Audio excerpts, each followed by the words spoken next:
Vaya Namaha. Good afternoon, friends.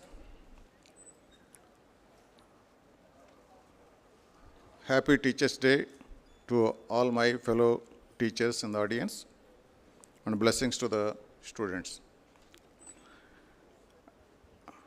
It's my honor to read out the profile of the great personality, scientific personality, Professor Suri Bhagavantam. Lived from 1909 to 1989. Professor Suri Bhagavantam, born on 14th October 1909 in Agiripalli, Krishna district, Andhra Pradesh. Professor Bhagavantam completed his primary education in Gudivada. He earned his BSc in physics from the Nizam College, Hyderabad, affiliated with the Madras University at that time. In 1928, motivated by Dr. C.V. Raman's Nobel-winning research, he joined Raman at the Indian Association for the Cultivation of Science in Calcutta. He served as Raman's collaborator and completed his MSc during his period. Having been recommended by Dr. Raman, when he became the director of IISc, Professor Bhagavantam joined Andhra University in Voltaire in 1932 as a lecturer. He became a professor and head of the physics department by 1938 and was appointed principal of University College in 1941. Andhra University awarded him an honorary DSc. His notable works include the theory of groups and its physical applications, co-authored with the Venkatrayudu, which saw multiple editions and was even translated into Russian language. He also authored Scattering of Light and Raman Effect, contributing significantly to the spectroscopy and group theory in physics. After India's independence, Professor Bhagavantam briefly served as a scientific advisor at the Indian High Commission in London, 1948 to 49, under V.K. Krishna Menon, before returning to India to become the head of the physics department at Osmania University. He was elevated to the vice chancellor in 1952. In 1957, he took charge as the director of Indian Institute of Science in Bangalore until 1962. After the 1962 war, Professor Bhagavantam served as the scientific advisor to the defense minister and then DG of the Defense Research and Development Organization, DRDO, from 1962 to 1969. During this tenure, he was instrumental in establishing multiple defense laboratories across India, including DRDL, DMRL, and DLRL in Hyderabad, and NSTL in Visakhapatnam. He later served as the president of the Current Science Association from 1970 to 76. Hailed as the architect of defense research in the independent India, he had a profound impact on scientific infrastructure and education. Additionally, he guided over 50 PhD scholars during his academic career and authored numerous scientific papers. He was also known for his wit, command over language, both in Telugu and Sanskrit, and ability to diffuse tense situations with humor. He was married to Sita Mahalakshmi. He had 5 children, 3 of whom became the scientists. He passed away on 6th February 1989 at the age of 79. His birth centenary was commemorated at Osmania University in 2009 with a memorial lectures and tributes.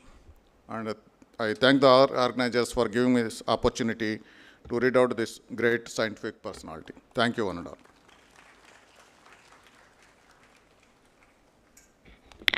Thank you, sir. May I now request Professor B.S. Murthy Garu to kindly come onto the dais and deliver his lecture on role of HEI in Viksit Bharat.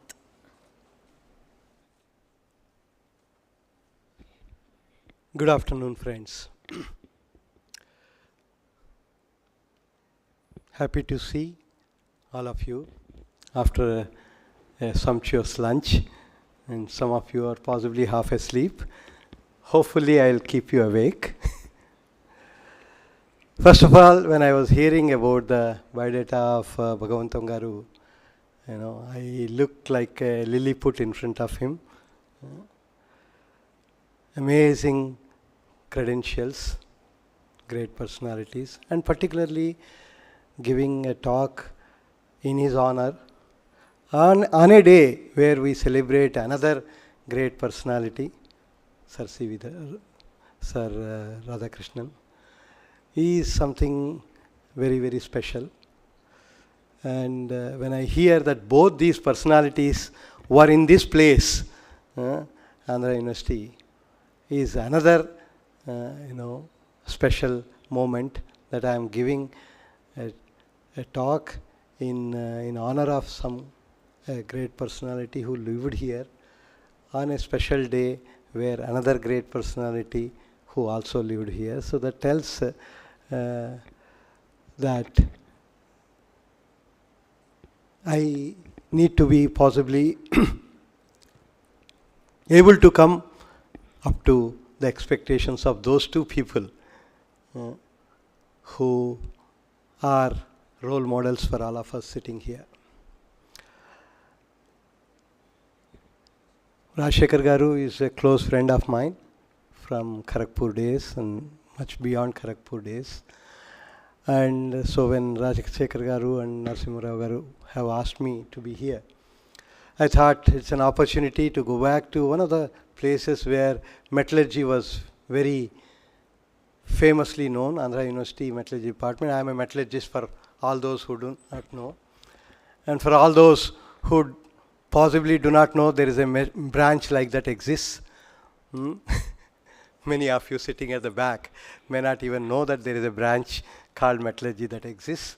So I come from that particular branch. I always say I am proud to be a metallurgist.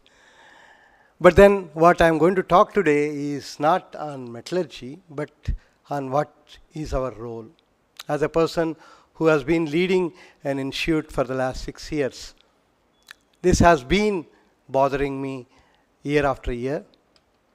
When I was just a simple researcher at IIT Kharagpur for 12 years and 15 years at IIT Madras, this did not bother me that much. I was very busy doing my own research, publishing papers, writing some patents and so on and so forth. But then the moment somebody one day called me from Delhi saying that we want to consider you for IIT Hyderabad, I did not even apply, for your information. And they say that we are from the search committee, we want to consider you. Are you willing to come to appear before a committee on so and so date? So that was the first time I started thinking. And then I realized somehow that the two institutions, very great institutions, IIT Madras and Kharagpur, are doing things which possibly ought to have been slightly different in the current scenario. And particularly when we keep hearing our Honorable Prime Minister keep talking about two slogans, Atmanirbhar Bharat and Viksit Bharat. For me, these two are slightly different. I do not know how many of you try to differentiate these two. Atmanirbharata is mostly self-reliance. That I don't want to depend on anybody else. And I want to ensure that I produce things myself when I say my country, and to such an extent that we don't depend on anybody else in every aspect. Whereas Viksit Bharat goes a little beyond. Viksit Bharat is a developed country.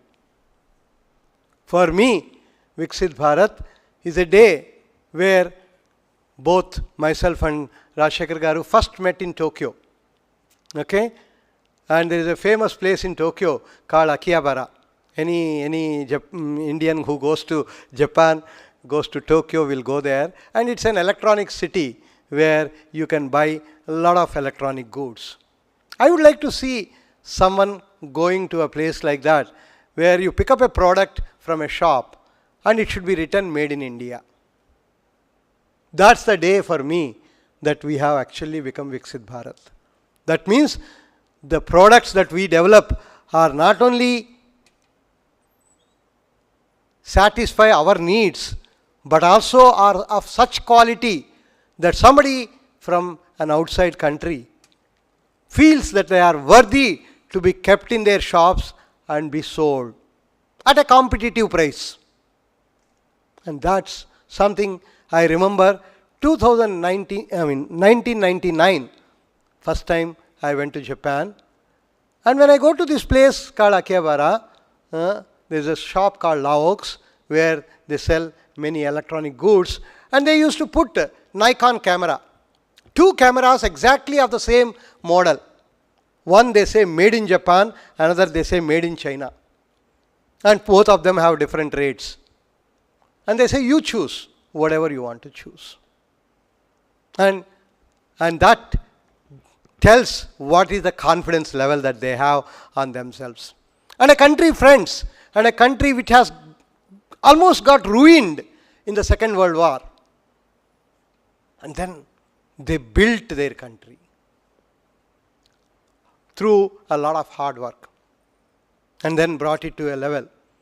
And again, being a metallurgist, I can say, this is something at least I know. They make steel, which is known to be the best steel of the world. If you want to have a best steel knife, you should go to Japan and buy it. And interestingly, for anyone who knows a little bit about steel, to make steel particularly you need something called pig iron, which comes by reducing iron oxide into iron. And to make the pig iron, you need 3 ingredients: iron ore, limestone and coke. Japan does not have any of these 3. But then they make the best steel. How is this possible? It's possible when you think your country should be the best country. And this is first thing that I want to tell every one of the students sitting here and the teachers who are teaching those students. Unless we think India comes first for me, everything else is next. Without that, Viksit Bharat is not possible. If you really want Viksit Bharat to happen,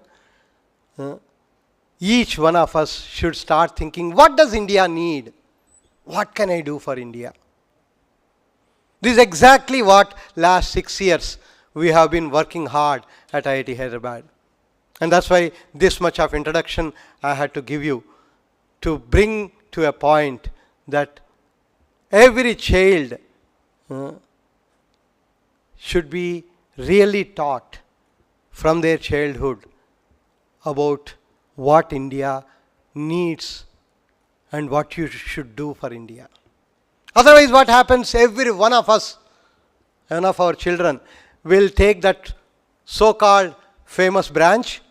I don't need to tell you the name of it. And then at the end of 4 years, stand in a queue and join some of those multinational companies. And possibly take the next flight to go to another famous destination of all of us and vanish into oblivion.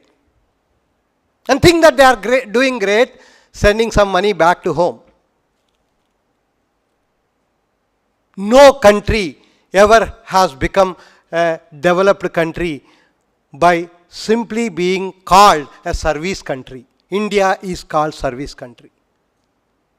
No country has ever become. A small country called Switzerland is known for something which is, anybody, students know what is Switzerland known for other than the Alps? What product of Switzerland comes to your mind? Yes, anybody louder? Watches. Switzerland, Swiss watches are known. You go talk about Taiwan, a small country again. Every one of our mobile, every TV at our home is, the semiconductors are made there. And so on and so forth. As I told you, another small country called Japan makes the best steel, makes the best electronic goods. If you really want India to be Viksit Bharat, it should become a product-oriented country. And how do products come? When innovations happen. Okay? And that's, in my view, should be the job of every one of the educational institution, to nurture that innovation from the students. And I always strongly believed that innovations will only happen when your mind is free. When your mind is constrained, generally the best out of you does not come out. When you are a free mind, best out of you always comes out. So we started looking at our whole curricula and started thinking, how do I bring in freedom to the students? First and foremost that we did at IIT Hyderabad was what is called fractal academics. This is possibly the only institution in the country which follows this, where in a semester, typically in any university or an IIT or an academic institution, we have courses which run for the semester, full semester. Typically we call them as 3 credit courses. At IIT Hyderabad, we divide the whole semester into 6 segments. So 3 divided by 6, 0.5. We have 0.5 credit courses, we have 1 credit courses, 1.5, 2, and so on and so forth. And particularly first year students, we ask them to explore a number of courses. Take a number of half a credit, 1 credit courses in the first year. And start identifying what do you like most. And go deeper and take 3 credit courses in that particular area. And this way, you explore first and then start finding out what do you really want to do and then go deeper. This also has a plus point for as far as faculty is concerned. At IIT Hyderabad, which is also true in most of the other IITs, a faculty is expected to teach about 3 credits a semester. Okay, 6 credits a year. This is what most of the IITs. A 3 credits a semester can be a 1 full 3 credit course which runs for the whole semester, or I can decide to teach 3 1 credit courses. If I decided to teach 3 1 credit courses, I finish my courses, if I plan it well, in the whole of August. From September onwards, I am free. I can spend all my time into research. We have enabled this at IIT Hyderabad, so that faculty spend a lot of time on research, because we wanted to be known again as a research institution which does technology development, which leads to Viksit Bharat. At IIT Hyderabad, for your information, out of 5,000 students, we have 1,500 PhD students, 1,500 master students. We have only 2,000 BTech students. Last 6 years, we tried to maintain this. 40% UG, 60% PG plus PhD. And this is what we strongly believe should be the way academic institutions should move in that direction, so that particularly those established, I keep telling to the old 5 IITs, which don't, anyway they don't listen to me, but I tell them that you have taught enough for 60, 65 years. Now you can stop teaching UG. Why don't you become like IISc Bangalore? Just become a graduate institution. You will only teach the PG students and PhD students, and all your faculty will be only spending time only in doing research. If 5 institutions in India become like IISc, you can imagine again in where will we be in QS rankings if you talk about it. A lot of our time goes in UG teaching, but then still people believe that UG is their what is called brand. And these are all things which we get stuck to, name and fame, and we don't want to come out of that. So this is something that we started doing. The next thing I said is that even in your BTech branch, to ensure that student has more freedom, we revised our whole curriculum 5 years back and said that your department, you join a mechanical department or an electrical department or a computer science department, your department will teach only 60% of the credits. The remaining 40% of the credits is in the hands of the students. Let the student decide what he or she wants to do. And we said, while engineering is all left brain activity, today morning Madam Chief Guest was mentioning about empathy. We said, why don't we bring in the right brain activity? So 10% of our credits, any BTech student has to do liberal arts and creative arts. We have courses on music, dance, painting, you name it, we have all of them. We have a course on martial arts. These are all 1 credit courses. 130 credits a BTech student has to do, 13 credits out of this 130 credits, 10%. If you don't do that, you won't get the degree from IIT Hyderabad. So we ensured that we mandated it. While it's a big basket, you can choose anything of your choice, starting from anthropology to psychology to philosophy, to personality development, to music, to dance and painting. And these are all 1 credit courses. Very interestingly, we have a lady who comes from Chhattisgarh, teaches Madhubani paintings, evening 5 to 7, after the classes are over. And for 1 week, 1 credit course means 12 hours of teaching. So 2 hours per day, 1 week she finishes. 500 students attend these classes. Every student has to paint at the end of the week. And we put a big exhibition of all these 500 paintings.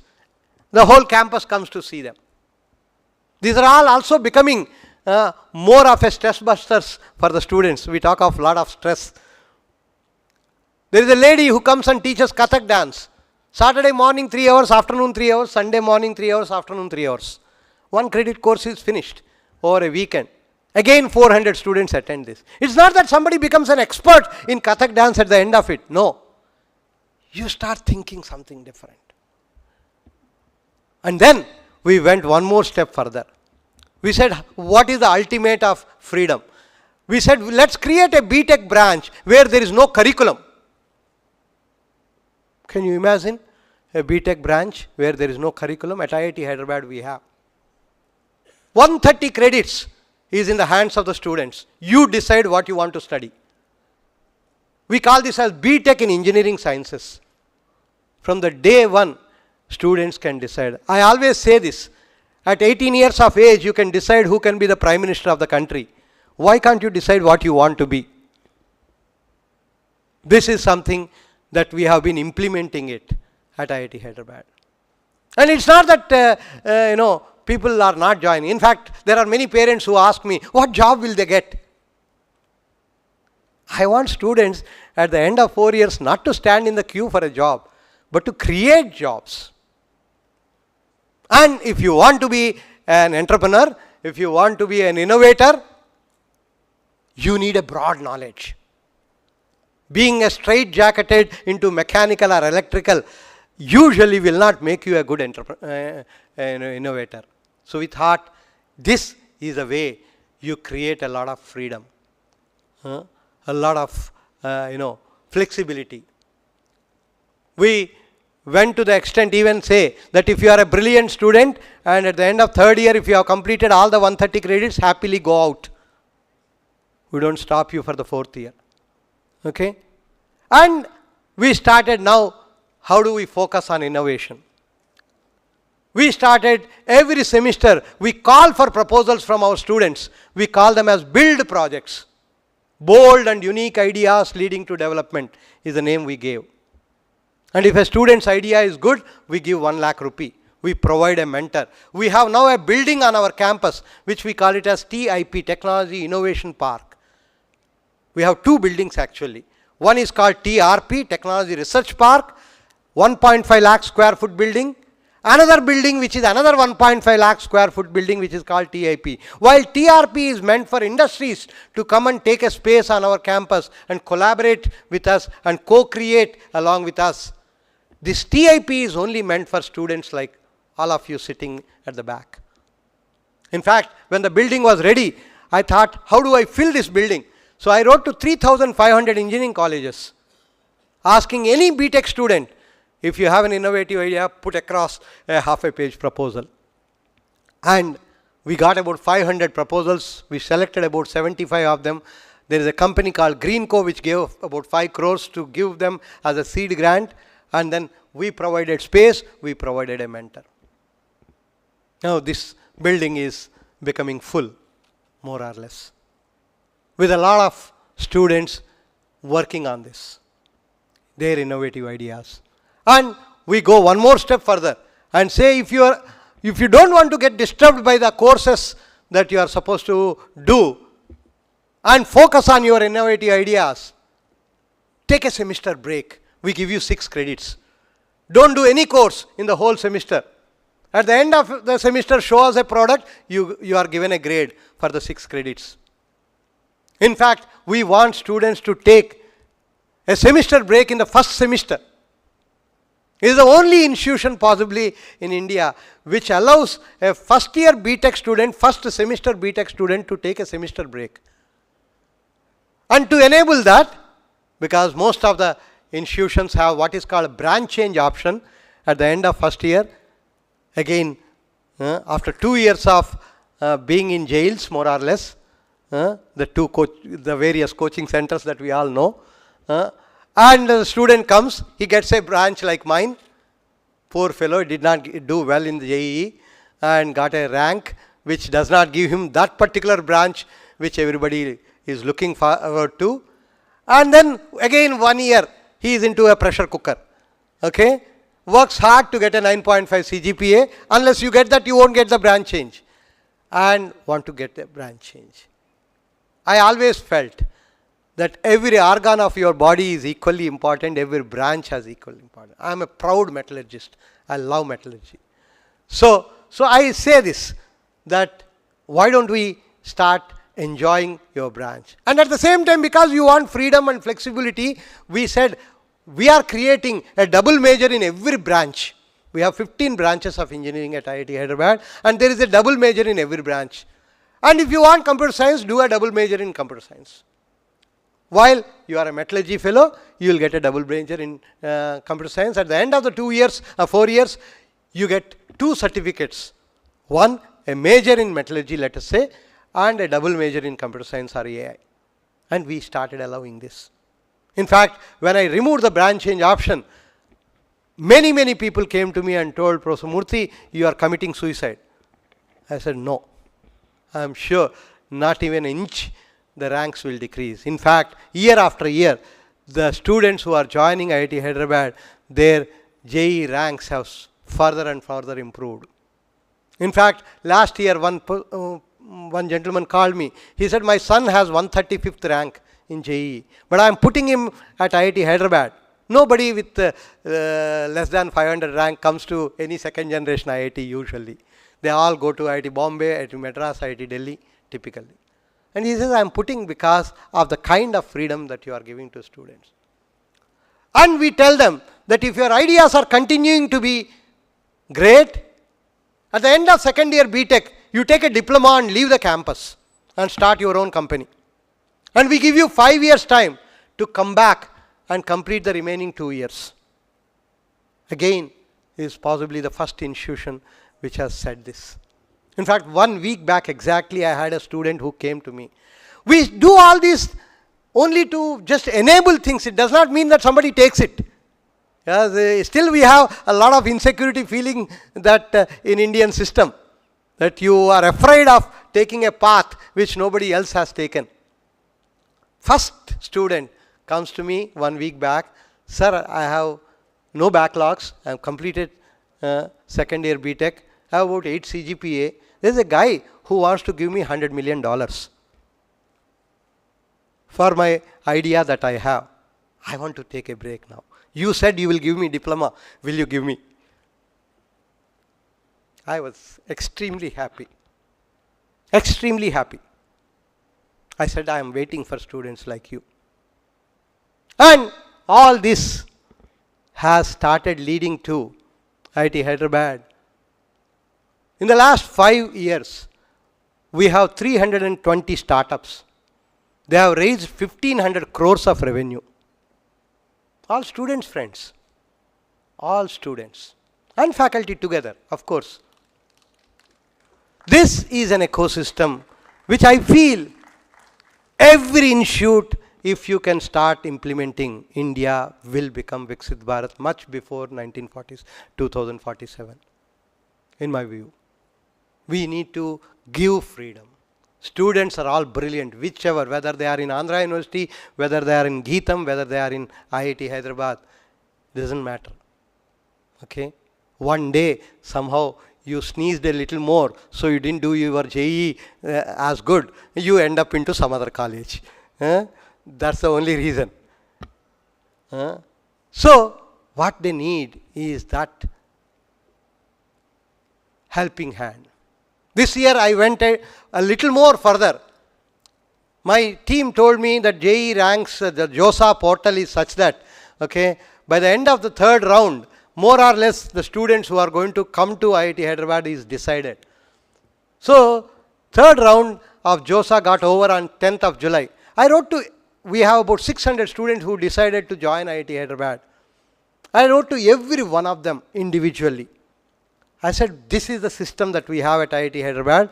We give these build projects. Do you have any innovative idea? If so, fill up this Google form with a half-page idea that you have.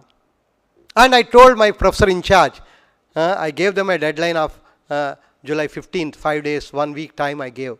And I told my team that by the time the students come to classes, which is around last week of July, I said, let us identify out of these students who are the best ideas. And the day they land onto the campus, let's give 1 lakh rupee to them. And ask them, do you want a semester break now? Please, if you want, take a semester break. You don't miss anything. You have 7 more semesters to complete those credits. And anyway, I am giving you 6 credits. Out of the 15 credits of a semester, 6 credits is already given. So this is something that, we started experimenting. We do a lot of experiments. This year, 1 more experiment we have started. I have been always looking at being there for almost close to 35 years in 3 IITs. First 20 years of mine, I have seen students who join there thinking that they will become a great electrical engineer, great mechanical engineer. But in the last 10 years, it's not so. Okay? People come to IIT thinking that they get a high package. And the first question parents ask is, what package my son or daughter will get? I always tell them that at 17 years of age, if you are thinking what package you will get at 21 years of age, you have already killed yourself. That's the age to dream. That's the age to think of changing the whole world. Okay? Hot blood you have, 17 years. But we kill it. We kill it. I mean, to be honest with you, by the time a kid comes to 10th grade, no parents will allow their children to either play music or learn dance or learn painting, nothing. All gone. Okay? Kill everything and put them into jails. We have done that. I mean, I'm sorry to say such harsh words, please forgive me, but we do this. But we say, let students start becoming real engineers. So last year I started in a small way, encouraging some of the students. Now students started making 8-bit computers with their own hands and doing experiments. A student did a levitation setup, electrostatic levitation setup and things like that. A lot of students started playing. This year I asked my colleagues, are you interested to transform our students into real engineers? India needs engineers. Okay? I got 90 faculty members. These 600 students I have assigned to these 90 faculty members, about 6 to 7 each. And these 6 to 7 come from different branches. They are all interdisciplinary. They don't belong to one branch. And I gave to each faculty 50,000 rupees. I said, have a cup of tea with your batch of students every week. And ask them, what do they want to do? Professor Murthy has given 50,000 rupees. What do you want to do with this money? Do you want to build something? Okay? And I said at the end of the semester, I want to meet all of them to find out what they have done. And now I see every week they wait to meet that professor. I always felt first semester is a crucial semester. When you can change their minds in the first semester, for the next 3 years, you have taken care. Otherwise, they come, their mind is only on that pay package and get stuck. So, this is something that we started experimenting. And I am sure, in fact, next year, I am announcing it today, I hope I will be successful. I hope I will go through my Senate. Next year, we want to take a few supernumerary seats of JEE based on innovations. We are going to ask students who clear their JEE advanced, ask them to send a video on what have you done in terms of some innovation in your childhood, in your school. Create a 1-minute video and send us.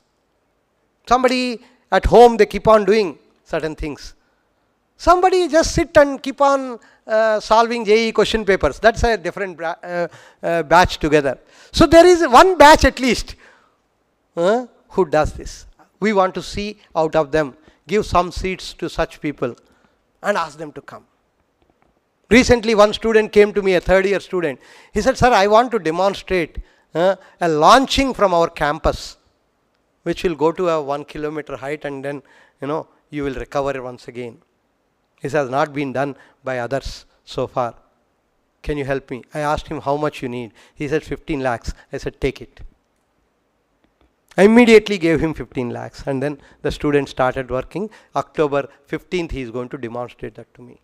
6 months, he said, I will demonstrate to you. So this is how I feel education institutions should move forward, in my view. And then we will start seeing a lot of great things happen. And the second point after the innovation, in fact, if you go to IIT Hyderabad website, if anybody else has seen, any student who has seen IITH website anytime, raise hands. Okay. So what do you see on the front page? What do you see IITH is named as? For us, IITH has a different meaning. If you observe on the front page, we say IITH stands for Inventing and Innovating in Technology for Humanity. We don't say Indian Institute of Technology, Hyderabad. This is what we write on our website. This is what you see in every logo of ours. Okay? And we want to be like that. We want to create such innovators who do not seek jobs, who do not stand. 25% of our BTech students now are into startups, for your information. I want to increase that 25 to something like 75%. I hope in the next 5 years I will be able to achieve that. This is something is, in my view, very, very essential. Give them freedom and let them innovate and support them. Money is not a problem. In fact, I should tell you, in the last 5 years again, we have 560 patents. Again, all these students and faculty. Last 1 year alone, we have 219 patents. This year, we have a slogan. We say Mission 365, patent a day. By the end of June, I have the data. 180 days, we have 150 patents filed already. Okay? And in the next 6 months, they promise that they will do that. I have an office, patent office, which goes to every faculty, tries to convince the faculty, saying that you can have your papers, no doubt. Okay? The day you get a patent file number, and next day you upload your paper, so that you have both. Most of the professors, like all of us, want to have, we are thirsty of papers. Okay? I always tell my students, okay, if there is a patentable idea in your paper, wait, hold on, write the manuscript and keep it. Let's send this patent and get the patent file number. And the next day you upload the papers. I have about 20-25 patents of that nature. So this is something that we started doing. And then we said, this is all possible only when you start collaborating. This is another very important thing, I would say, an ingredient in Viksit Bharat. Viksit Bharat cannot happen if you don't collaborate. Today, you have seen National Remote Sensing Institute collaborating with Andhra University and signing an MOU. Okay? And this is without such kind of things. Many a times we see, we don't, within the same institute, we don't collaborate. I started 5 years back saying that if a faculty of metallurgy collaborates with a mechanical faculty, I'll give you 10 lakh rupees. We started with that. Next year I said, if you collaborate with another faculty of another department, I'll give you one extra PhD student. You get a PhD student from your department, you get one more extra. Every one of us want PhD students, right? So we call them as ID PhD students, interdisciplinary PhD students. And I said that if every year we started taking 50 ID PhD students. 50 ID students means I'm making 100 faculty to work together. And I said next year you cannot get one more ID PhD student. Next year let another 100 faculty get. We have 330 faculty. In 3 years I was able to make majority of faculty working together. And this started showing some results. And I said, every year I'll give you 50,000 rupees. We call it as collaborative travel grant. Just go and make friends, is what I said. 330 faculty, it's about 1.5 crores. It's not a small money for a young institution like IIT Hyderabad. But still, I said, no problem. Let's spend money. And I said, okay, it is important that you should collaborate. In fact, this year we started a new thing. There are quite a number of faculty nowadays we join. 20 years back, people used to have PhDs from abroad and join. Now we see people with PhD from within the country having exceptional publications are all joining to us. And so they are like desis. I said this desi should have an exposure to outside.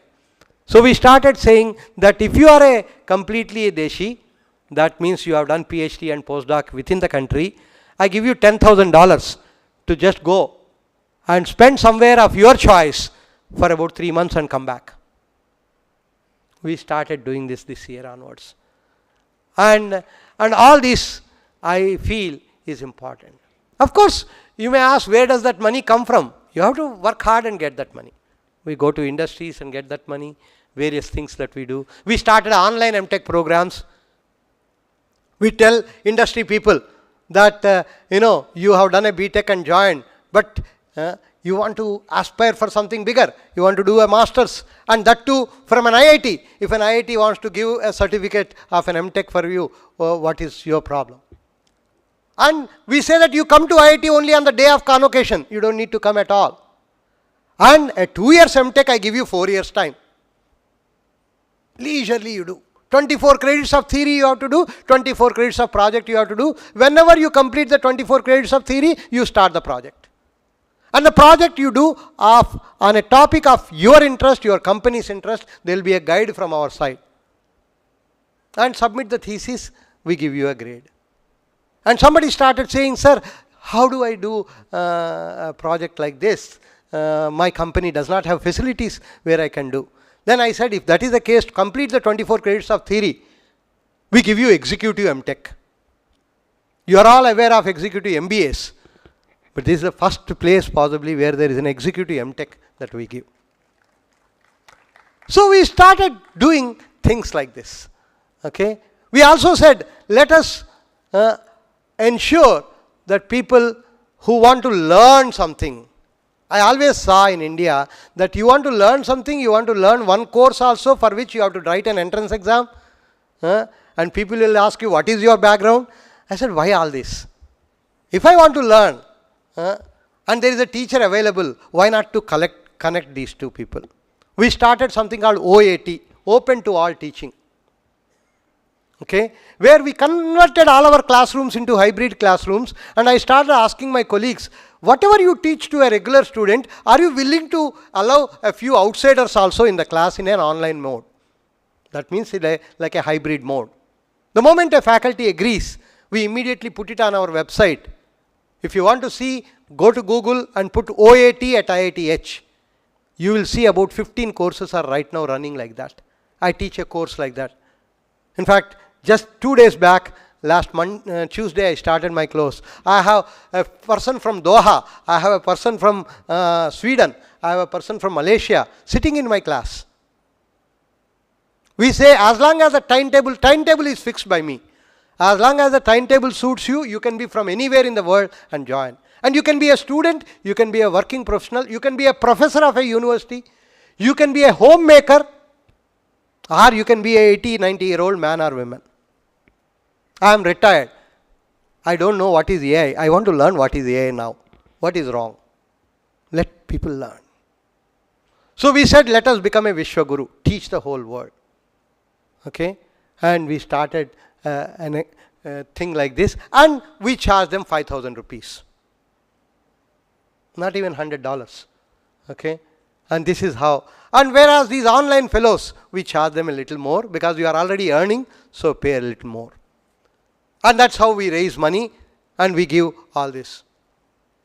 We see that in most of the institutions, we do not have a institute postdoc scheme. And most of the universities abroad, they live on postdocs. Research happens to a large extent by postdocs. Last year we started 50 postdocs. 50 postdocs means about 4.5 crores. We said, let's spend. We started giving, when I joined, every faculty used to get a seed grant of 3 lakhs. We give about 35 lakhs. This year, I made that 35 lakhs into 1 crore. Provided your project is exceptional, you will get a 1 crore from us. Okay? And all these are important. Create an environment where people collaborate, where people, this year for your information, Narayana Shastri Garu is sitting here. He is the Dean of Sponsored Research. We got about 335 crores last year, 24-25. And we have 330 faculty. That means 1 crore per faculty. There are very few IITs who get 1 crore per faculty in a year. And this is all because of collaborations. A large number of collaborations. And that collaborations are making a way. Industries are coming. We have a Coal India set up clean coal technology with about 100 crores. Green Co comes and set up a school of sustainability with 150 crores. And we have set up a critical minerals center of excellence. Like that, one after the other, industry started. Our TRP 1.5 lakh square foot, only 6,000 SFT is left out. It's all full. There are so many industries which have taken space. So let us, friends, why am I saying all this? It's not just to boast about IIT Hyderabad. Just to tell you, opportunities are plenty. We have to, I always say, everybody has enough freedom. Freedom is something you have to use. Otherwise, what is the point in having freedom? Let's use our freedom, create wealth, and support the environment which flourishes in terms of innovations. And then we started saying, how do we support other institutions? Right now, we have about 560 equipment on our campus, ranging from 25 lakhs to 25 crores. Okay? And we have put it on our website. If you go to IIT Hyderabad website, you will see facilities page if you see. In fact, our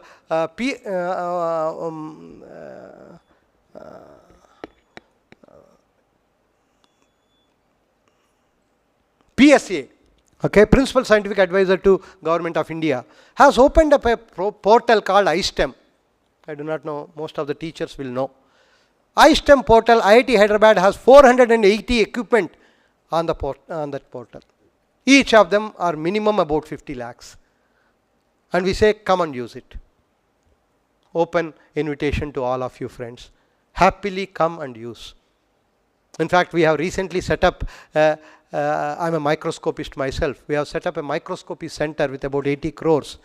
And this year, from December, we are going to start a microscopy training school where we say there is a theory course which anybody in the country can attend. And if you get a minimum A grade, you can happily come to IIT Hyderabad and stay for 3 months, and we'll train you on these microscopes hands-on. At the end of 3 months, you will conduct a drive test, and if you pass the drive test, you will get an official user status. That means any day you can book a slot and happily come and use it without any operator operating it for you. So this is India's first such program where we want to develop people who are capable of doing great research. And I went to one more step. I said, most of the NITs, why IITs, even if you go to NITs, most of the students simply at the end of 4 years, as we say, all roads lead to Rome. Irrespective of your branch, you want only one job. Okay? So I said, can we at least convert some of these fellows into real technologists and people who are tech savvy, who want to really become technologists? So I signed an MOU with about 10 NITs. I myself wrote, I want to sign an MOU with you. And now we have about 100 students from 10 NITs on our campus. We tell them that you complete 3 years of BTech at your place, come for 4th year to IIT Hyderabad. We charge you zero money. You only pay for your hostel and food. That's it. You do courses which you are supposed to do, and we transfer the credits, you get the degree from there. But 1 full year you do research here at IIT Hyderabad along with our professors, using all these 500 facilities that we have. And we will train you on that. And at the end of the 4th year, if your CGPA is 8 CGPA, and if you are interested, we will take you as a PhD student after conducting a small interview. Last year, 30 students came, 20 of them joined for PhD at IIT Hyderabad. That was not the intention really of us. We didn't do to get PhD students. We get enough of PhD applications. That's not the problem. But they said, sir, at the end of 3rd year, I never thought that I will do a PhD in my life. Now, after this 1 year, we decided we will do. And then 5 of them have their own startups already. So this is something that we started doing. I would like to urge students who are interested. Our TIP is waiting for people like you. If you have brilliant ideas, just one email to director@iith.ac.in. I will direct you to the right person who will help you to set up your startup on our campus. Morning, Rajshekhar Garu was asking, how do we work together? Okay, these are certain things that we can do. We have a complete ecosystem to support startups, any number of startups. I have about 900 extra rooms available on our hostels, just freely waiting for students to come and stay there. Okay, happily come. When you have a summer, rather than just going to movies, you can happily come to a place like IIT Hyderabad and spend time. And I would like to urge all the faculty members also, please get connected to our faculty. Come and spend a month or 2 during your summer vacation, and then start some collaboration. And maybe that will lead to a small paper. And then when you are submitting a proposal to a DST or something like that, this particular initiation that you have done may go in a long way for you to get that project sanctioned. So there are so many ways that we can work together and start thinking of how do we do. And more importantly, we also started seeing, I was telling somebody a few minutes back, what does really India need is what I was talking about. So we started thinking that we have very straight-jacketed programs. We said it is important to do a lot of interdisciplinarity. For example, we started a BTech program called BTech in Computational Engineering. For your information, friends, all the CSE guys, majority of them go to FinTech. Okay, I said, where are these guys going to a manufacturing industry? 5 minutes, madam. Okay, she has got up. So that means my teacher is standing with a stick. So we said, we will not teach Java, C++. We will teach them, okay, mathematics, numerical methods. On top of it, teach solid mechanics, fluid mechanics, multi-scale modeling, first principle calculations, even genomics. We have faculty from civil, mechanical, chemical, metallurgy, bio, they all teach. No computer science people teach here. And this is India's first interdisciplinary BTech program. Why? Because the student does not belong to any one of these departments. Okay, we created something called Center for Computational Engineering, and the student belongs to that center. At the end, our goal is to create a CFD expert, an FEM expert, or a multi-scale modeling expert. Somebody was talking about AI for materials in the morning. We have a master's program called ICME, Integrated Computational Materials Engineering, India's first such program, where we teach the students how to use AI to design a new material, new steel for that matter. Okay? Like that we started. When on 22nd, on May 1st, 2022, our Prime Minister announced India Semiconductor Mission. Many of you possibly have heard of. And after that, now Tata Group is setting up fabs in Gujarat. And we started asking ourselves this question: where are the engineers if a fab is going to come in India? We have only electrical engineers, we have only ECE fellows. All of them do not know much on semiconductors.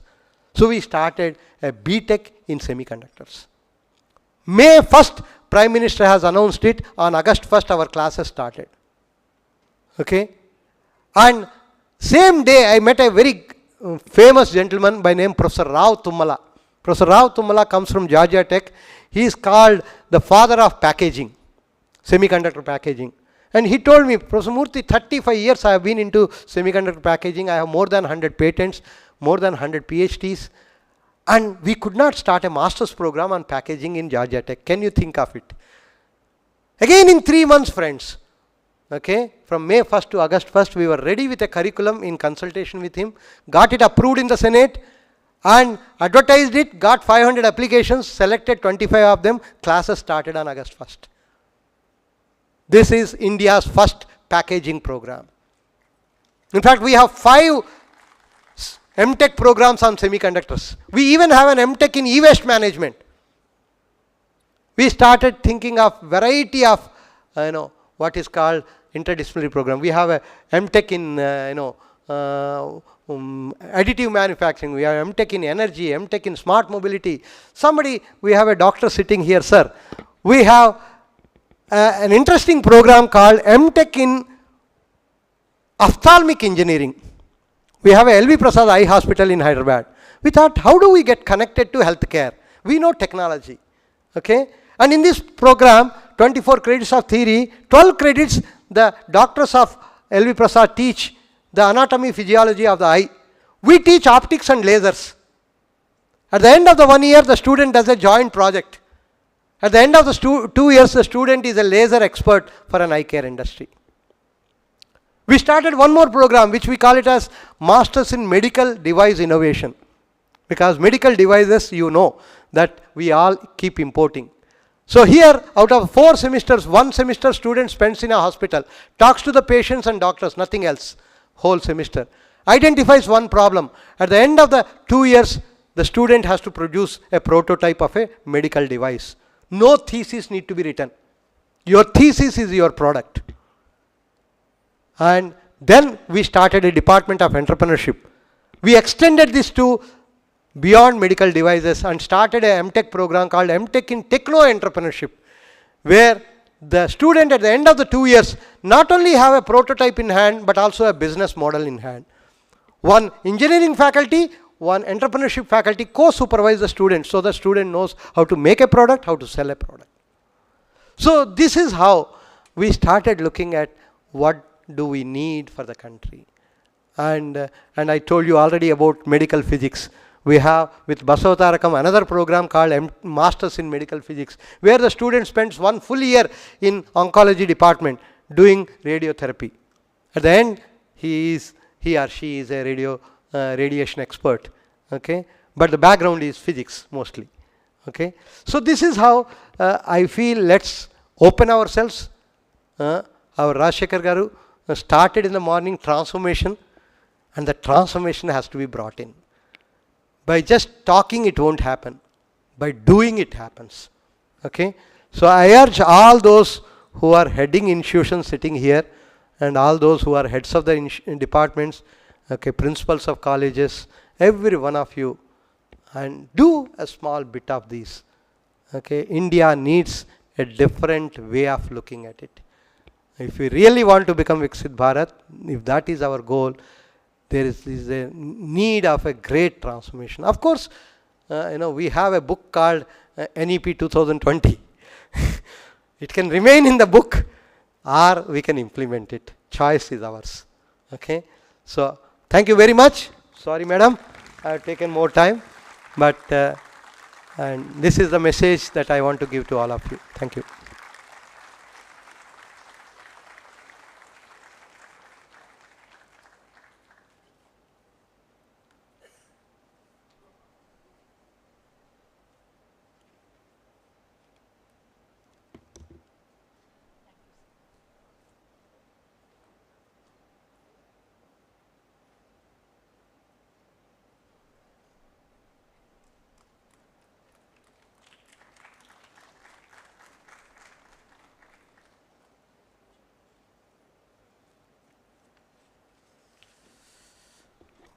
After hearing to this mesmerizing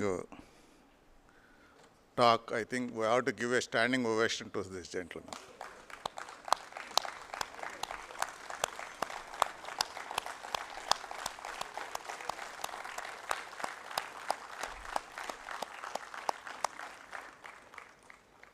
I have 3 observations.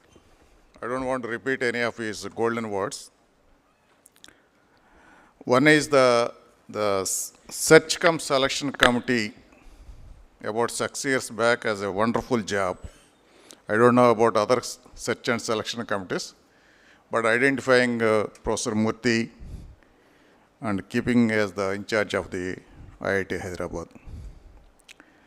The second, I could see many of you might be knowing that one of the 21st century challenges is the personalized education. Then the third is about our NAP 2020, which is talking about liberalizing multidisciplinary and student-centric learning process. I could see here is a gentleman who is heading the institution, implementing all these aspects, transforming probably a paradigm shift in the academic administration and inspiring the all others, including me. I used to get inspiring from the Murthy. I know him for the last 10 years, being a faculty at NIT Warangal. So I am fortunate enough to be here, hearing to his golden words. Thank you, sir. You gave us a lot of work to do.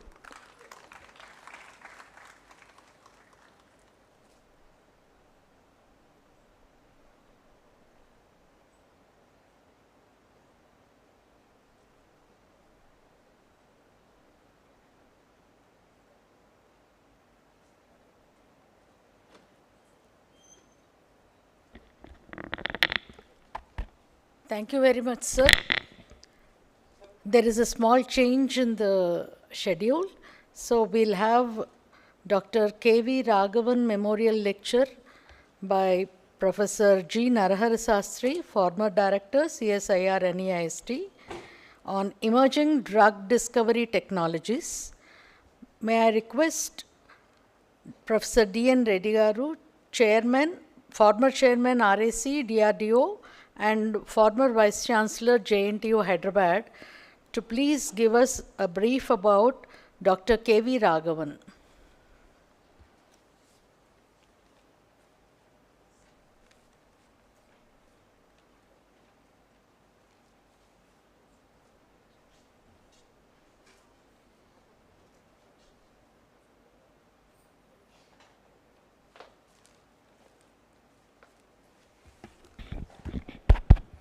Good evening, friends. Professor Rajshekhar, Vice Chancellor of Andhra University, Dr. Mohan Rao, President of ASTC, and Narasimha Rao, Secretary, other distinguished invitees, participants, ladies and gentlemen.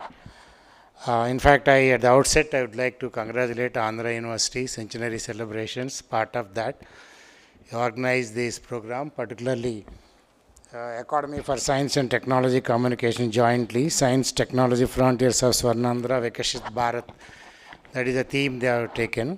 And we have, since morning, we have distinguished speakers over there and variety of topics. I think you have, particularly this session, we have a Dr. K.V. Raghavan Memorial Lecture. In fact, Dr. K.V. Raghavan, born in 1943, October, and at the age of 74, he died. On his memory, every year the commemoration lecture is organized. Dr. K.V. Raghavan, a alumni of Usman University, Chemical Engineering. He graduated in 1964 and did his master's and PhD from IIT Madras. And he joined in earlier RR Labs, Jorhat, Assam. Presently it's called NIST CSR Lab in Jorhat. And he also distinguished now working as a director for 3 laboratories. One is CSR NIST at Jorhat, Assam, and CLRI, Center of Leather Research Institution, CLRI director, and he also director of the IICT, Indian Institute of Chemical Technology, Hyderabad. He had a distinguished career as a director of 3 important laboratories, and he is a very distinguished person. He held several positions like President of AP Academy of Sciences, unified Andhra Pradesh, Telangana together, and also President of the Indian Institute of Chemical Engineers, and also Indian National Congress Fellow, and very distinguished career. And he also several countries visited, almost 26 countries in North America, Europe, Far East, Middle East, Africa, and many countries. And he also several held positions, particularly after he also INI Distinguished Fellowship, and also he also held several commission held by European Commission, American Commission, and Institution of Engineers, Institution of Chemical Engineer, and several positions. Of late, in fact, he was also appointed as the chairman of the RAC DRDO Delhi. In fact, he was there for 4 years as chairman. In fact, he is a good friend of mine, and we had a very close association. In fact, I succeeded him as a chairman RAC DRDO. And we have a very important lecture by Dr. Narahari Sastry. In fact, he is closely associated with Dr. K.V. Raghavan in RRL Jorhat. And presently, Dr. Narahari Sastry he joined, after taking voluntary retirement, he joined in IIT Hyderabad. And he is heading Dean of R&D. In fact, IIT Director Dr. Murthy appreciating him. He could able to get 50 crores R&D projects, sponsored project to IIT Hyderabad. So, Dr. Narahari Sastry will be speaking on drug discovery and drug discovery. We will be speaking on emerging drug discovery technologies. Dr. Narahari Sastry, I am very happy that introduced Dr. Narahari Sastry. He will be talking about another maybe 40 minutes about the drug discovery techniques. So, wish you all the best. Thank you very much for giving opportunity.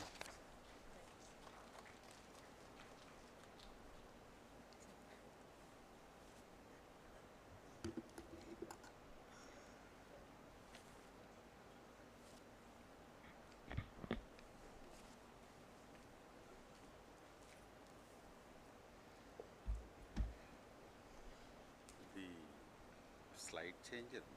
Slide changer.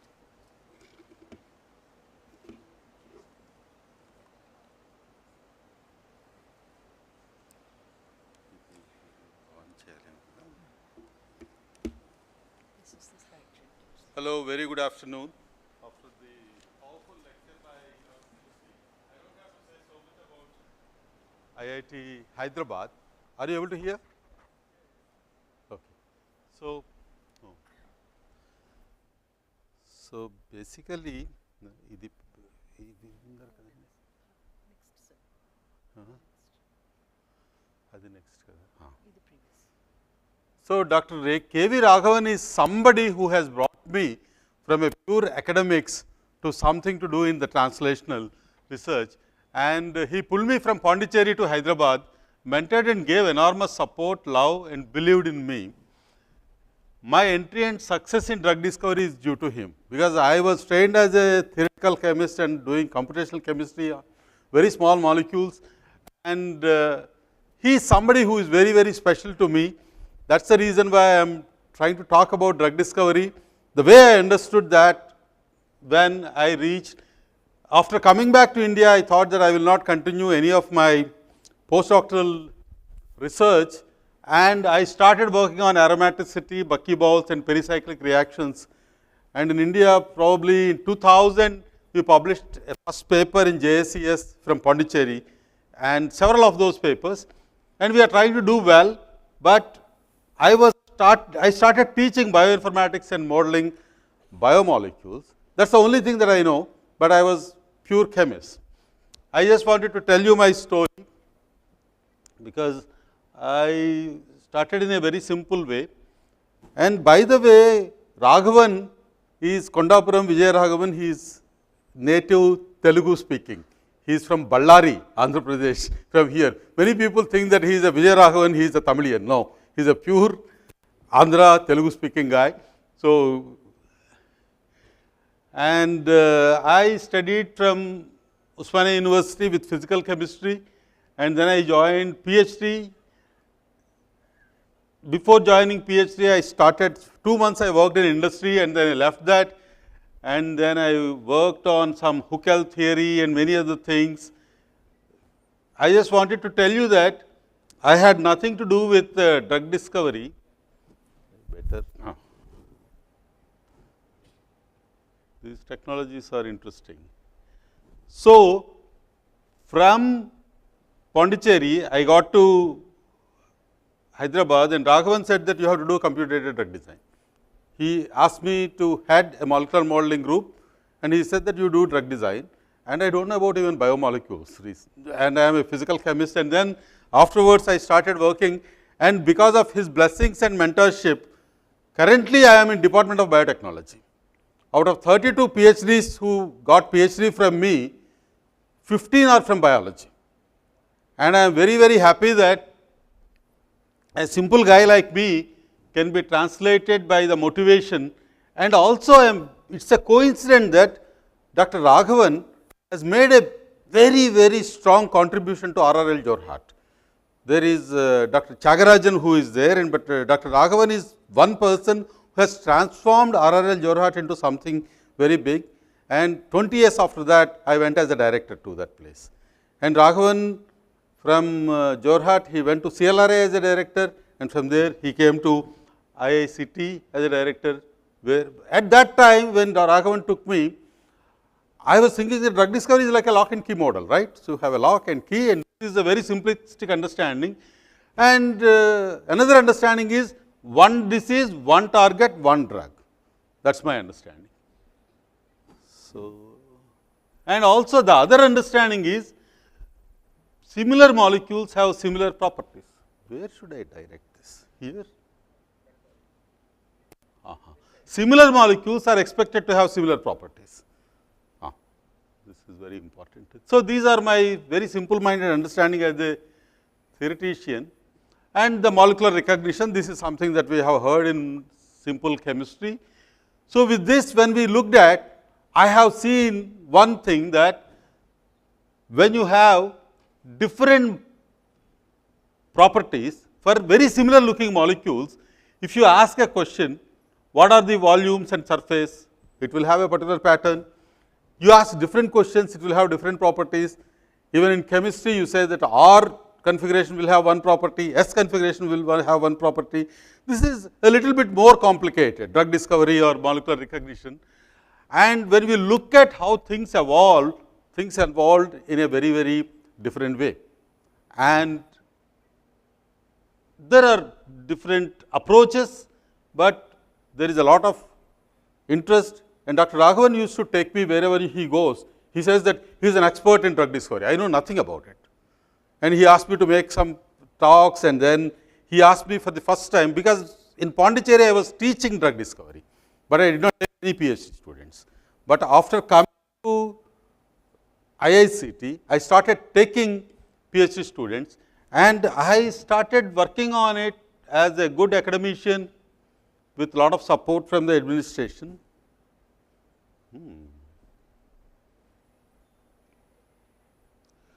So, I started mastering these things, and then bioinformatics, and I published lots of papers, because some good students are there, and then we are working and we are learning. And to my surprise, the first recognition I got National Bioscience Award in 2009 in biology. That is one of the very, very strong boost. Before that, I got a Swarnandhra fellowship from DST, which gave me unfettered support in terms of money. Because this is something which is very nice. If you get a Swarnandhra fellowship, you get not only a good research grant, but also you get 25,000 rupees in addition to your salary every month. So, I am reasonably good. So, we started publishing, we got good students, and there are different strategies, and we published lots of papers, and we became very famous that in India you publish lots of papers and you are a very successful teacher. And I also worked on some things, because I do not want to bore you with my things, and then this is actually an offshoot of this. But when I actually look at drug discovery and development are very, very different. Actually, the lower graph, if you see, 1950, we used to spend about 100 million per discovering a drug. But when you go currently, you will have to spend close to $2 billion for discovering a drug. If it is an oncology drug, it may be 2.5 to even more $1 billion. So, things are very complicated, and not only that, a drug development cycle will take about 10 to 12 years, and most of the things will end up in this valley of death.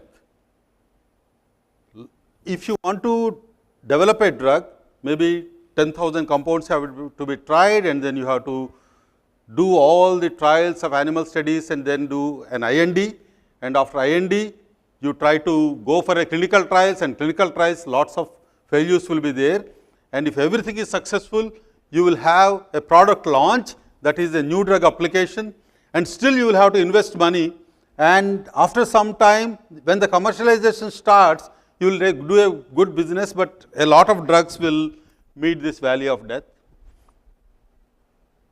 Because the fate of an orally administered drug, it has to dissolve, survive various pHs and many, many things.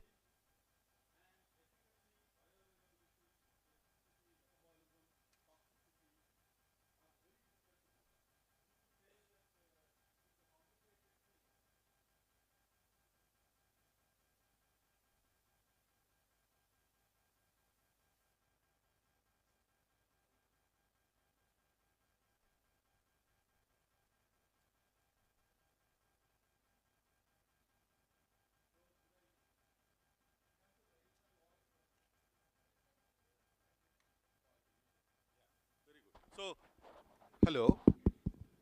So, because the efficacy of the drug, same symptoms, same findings, same disease, different patients will have different effects. A drug may be efficacious in most people, but not efficacious in others, and sometimes it will be harmful. So, it is very, very personalized, and things are not as simple as we talk about. There are various challenges like delivery routes, drug-drug interactions, differentiation from current therapies, dosing frequency, cost of drug, and why this is the risk and misuse of controlled substances. There are so many current challenges that are there, which a theoretician or a modeler will have lots of scope and challenge to work on it, and these are all very, very challenging. But in addition to that, there are many other in silico methods which have come. Are you able to hear? Okay. There are transcriptional signatures, protein structure comparison, binding detection, docking, ligand similarity, machine learning, and data science is coming at that time, even 10, 15 years before. But there are several challenges that are there. I just wanted to tell you that when you achieved something, you can see there are some limitations. Most of the time, when I was doing this drug discovery, I was using some commercial packages. When we are using in pure theoretical chemistry, many times we use some packages, then they are not expensive and most of them are free. And even if you want to spend some money, it will be very small. But some of the drug discovery software packages are very, very expensive. Sometimes I used to pay 20, 30 lakhs, but I find that this is not something that I should continue. So supercomputing and these things we have heard, and computational modelers are divided as people who just develop theory. They don't need even computers. The pen and paper is fine. And some people will develop some methods and algorithms and programs, and they develop software. And most important, I consider myself as an application scientist. They need to have a very, very good exposure to this theory, method, and algorithms. Otherwise, they will not be having a full-time work as a drug discovery, computer drug discovery scientist. So a large number of them will remain as users, because probably they will be doing some experiments and they will also be doing some modeling. And these people belong to a different category. So many people, if they are just using the software as users, they are addicted to that. And if you don't have this instrument or this particular software, you will not be able to use it. I feel that overly depending on the commercial software in academic training leads to some undesirable long-term challenges, like lack of availability of software for economically deprived things, because if some college in Andhra University have to spend 20-30 lakhs for a software. Some of the CFT softwares are very, very expensive, and in many other areas. Are people who are reluctant or averse to use commercial software in principle, they have to develop their own programs. But these are very, very complicated to develop programs. The reason is, when we were doing PhD, although we buy software, the source code is available. If you want to make some changes, you can tweak something in the source code and compile again and then work. But most of the time, when you are buying a commercial software, you will not be able to do anything with that. So this problem is there. And I thought that one area that I wanted to work for Atmanirbhar Bharat, to develop an open source drug discovery tool. I spent a lot of time, probably in the last 15 years, I spent 70% of my time in this, but which yielded only 10, 15 papers. But many other things have yielded much more papers. And I will try to very quickly tell that I got this idea of molecular property diagnostic suite, which is an Indian software, in 2004, but I did not have the guts to start working on it till 2011.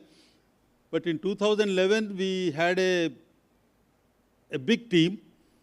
We published our first paper of MPDS-TB, which was published in 2017, about an open source drug discovery tool. And I will go through very quickly. I just wanted to tell you that you have computational tools which were designed for general purpose computational tools. If you have a structure-based approaches, ligand-based approaches, you have virtual screening, admit properties, and many other things are there.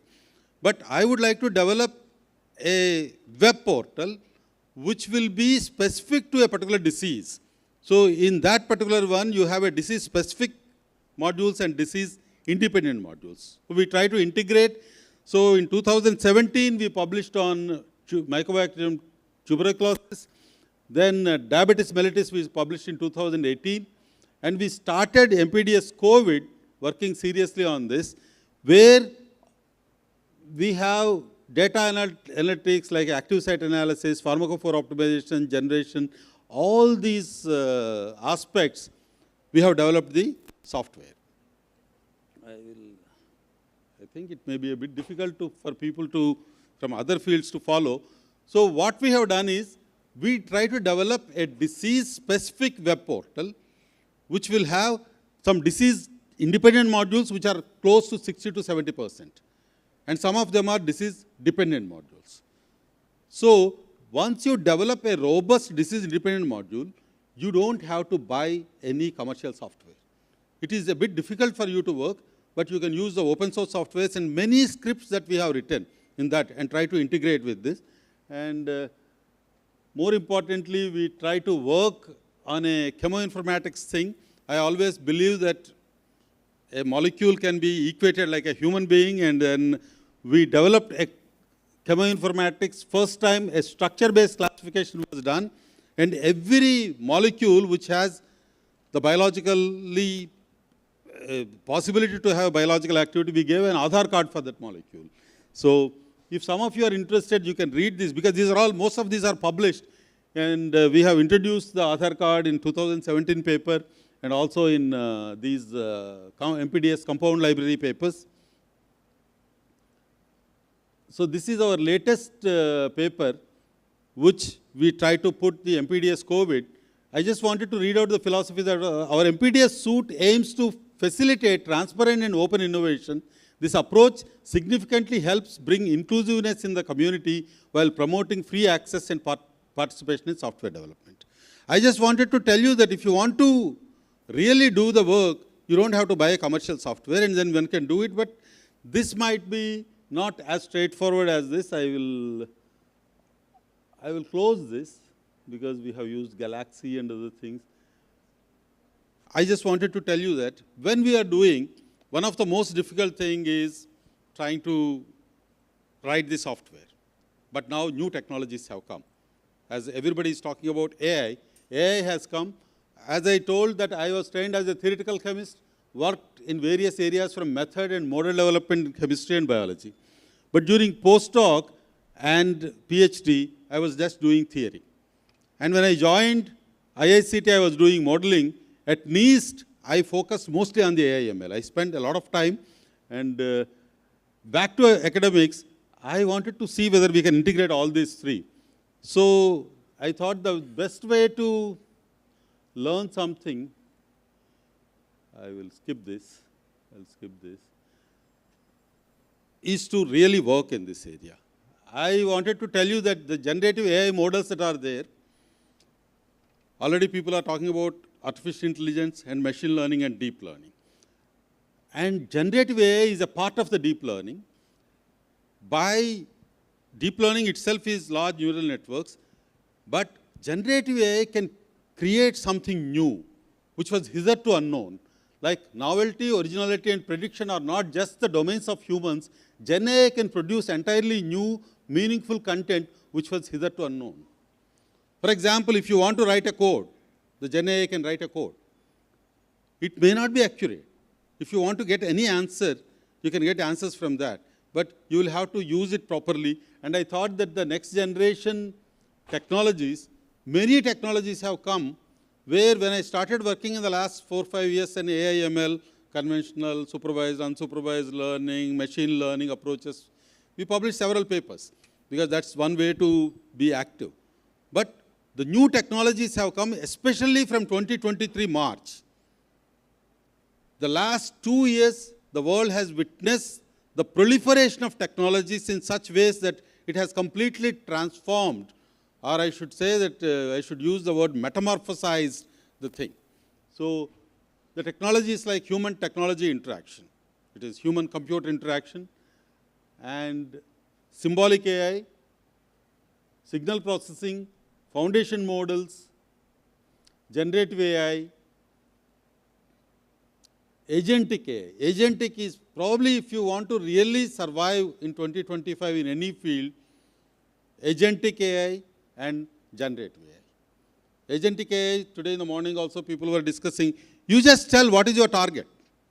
Don't ask any questions. How they got it. And there are different algorithms which were being developed in agentic AI. This is very important. And the responsible AI, cyber security, IoT, robotics, and I am missing something. And Dr. Sangamitra has talked about explainable AI, which is slightly different from that. So, Professor Mohan Rao Garu has said that if you are not conversant with the AI technologies, you are not literate. So, in 2025, if you don't know what are these generative AI and agentic AI, which has its basis on foundation models, like large language models and many other things, whatever branch that you are working, you should be knowing about it, and it will give you a very, very innovative ways to work in different ways. There is an interesting or even a disturbing scenario. Man created a situation where he has to work closely with the animals. Because most of our kings had a problem with the tigers, right? Or there is a man-animal conflict is there for a long time. But man created machines, and there may be a problem with machines also. If some of you have seen the Modern Times of Charlie Chaplin, old movie, you can see the thing. But now man has created a technology. The technology is such that the creativity, imagination, thinking, feeling, understanding, care, empathy, originality, novelty, and wisdom appear to be the hallmarks of humans so far. But now, every single thing a machine can do. How they can do? Probably many of these technologies, human technology interaction and different things are coming. And I thought that I wanted to learn this. In 2019-20, we started working on it. And I thought that Industry 5.0 and genesis of AI, if you know probability and statistics or ANN, machine learning, supervised learning, these things will be enough. So we wrote a book. But after writing the book, when the new technologies have come, this is absolutely minimum to understand, because in that book, which is available in the market, we also try to look at the applications, because this is a 4 years that we have worked on it. And the new technologies have given us a completely different way of working. Because I have joined IIT Hyderabad last year, I have taken some 7, 8 PhD students and 2, 3 MTechs. So all of them have done either biology or computer science, and they will be working only on the Gen AI or some of the new technologies, because this is probably, I thought that this is the way. The grand challenges of healthcare is, healthcare today is at crossroads. The data we collect is enormous, yet our understanding remains very superficial. So we have lot of issues with the treating averages and not individuals, because you go to a hospital, you are perfectly healthy. People will say that, oh, your readings are not good, you are not healthy. You go to a hospital where you are feeling very, very weak. You are not able to, and they check everything, you are perfectly all right, go. In both the cases, there are some problems. And we may have to have some slightly different understanding about the personalized level, and raising burden of this chronic and multifactorial diseases, precision medicine. The basic core is one size fits all therapy is beginning to give way. So the personalized medicine and other things are becoming very important. I think the new technologies, like we are now trying to work, especially in the variational autoencoders and generate GANs, generative adversarial networks, where we can try, sometimes we don't have a data. If you don't have a data, you can train a generator to produce a realistic fake data. This is not a correct data, but you can make it as a realistic data, while a discriminator tries to detect the fakes, leading to highly realistic simulations. But for that, you need to have some sort of experimental validation for that, and it is quite possible. And you all know that in addition to variational autoencoders and GANs, diffusion models and transformers are very much here, and one can learn it. If I can learn at the age of 60 and start working on it with some people, anybody can learn, and this is very, very important. And we are very keen to work on aging. There are 3 areas. If you try to look at frailty as a syndrome, it's very difficult to actually treat frailty. And pain is another unmet medical need. Maybe Raghunath Rao garu, if somebody says that there's a pain, it's a $32 billion business, we will say interleukins and many other things are there, but it's very difficult to nail to give you a holistic treatment for pain. And there is understanding of the pathophysiology and prognosis of these diseases is very different, and it is highly personalized. And aging, I started working with a few of our people where the chronological aging, biological aging, functional aging, and we can also look at psychological and emotional aging. Is it possible to develop some markers for that? So there is a lot of work that is going on. And personalized medicine and nutrition, we have started working on it. I promise that I don't want to really take more time. I will try to finish within a few minutes. So challenges in medical health care is despite massive advances in data collection and diagnostics, we still grapple with understanding why and how individuals differ in their disease progression, drug response, and therapeutic outcomes. This is a fundamental question, and these questions can be addressed only when we use AI. And we are now trying to work a little bit on the cellular heterogeneity. And I just wanted to tell you that IIT Hyderabad, most of the buildings have come in the last 4 years. Before 4 years, there were only 3 buildings. And if you come to IIT Hyderabad, this is a burgeoning campus, and it has number 3 ranking in innovation. But recently in NIRF ranking, it has braked from the second generation, it is coming to first generation, as you can see. And lots of things can be done. I don't want to repeat many things. It's a great place, as our director said, that it is like inventing and innovating in technology for humanity. It has 5,500 students, 320 faculty, and standing first in the second generation IITs when I made this slide, but yesterday it broke into that. I just wanted to close by saying that I am very happy that if you want to think big, you can think big. All of you know that many people have changed their fields. I was trained as a physical chemist and a theoretical chemist. Now I came into biology and I'm trying to do AI/ML. And I should say one word, my inspiration is my senior, Dr. Mohan Rao Garu. He was a physical chemist doing spectroscopy, and then went into molecular biology, and his Bhatnagar is in medicine. And then afterwards, he was working in different areas, and he is much more tech savvy than most of the people. And one should not work, and all of this is possible for me because this was my team. Some of family members are there when I was in IICT. This is my Jorhat team, and this is 1 year back, some few people joined with me for PhD.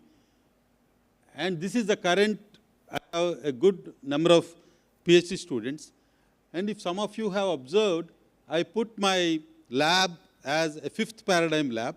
If you look at the paradigms of science, experiment and theory are the first and second paradigms, and modeling and data science are the 3rd and 4th paradigm.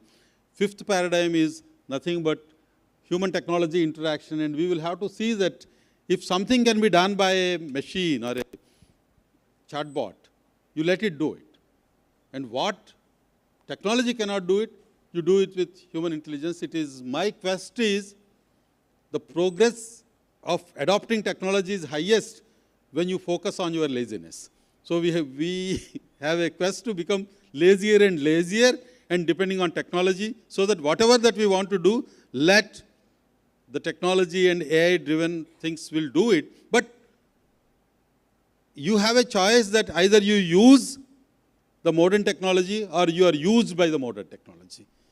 Although you are lazy, unless you know the nuts and bolts of how it works, it will be difficult. So thank you very much for giving an opportunity. I am very happy that I got an opportunity. I thank the Honorable Vice Chancellor, a good friend of mine, Dr. Rajsekhar, Narasimha Rao Garu and Mohan Rao Garu, and I could really do well because of the love and blessings of many of the teachers. And happy Teachers' Day to all of you. And Raghavan has transformed many people, and I dedicate this to Dr. Raghavan, and I wish all of you a very happy Teachers' Day. And I would like to see that the place which has Sarvepalli Radhakrishnan, Suri Bhagavantam, T.R. Seshadri, list is endless, that stalwarts that Andhra University has. And I am very happy that Dr. Rajsekhar has taken over, and let the blessings of all these people be on you to take the institute to a much higher level. Thank you very much.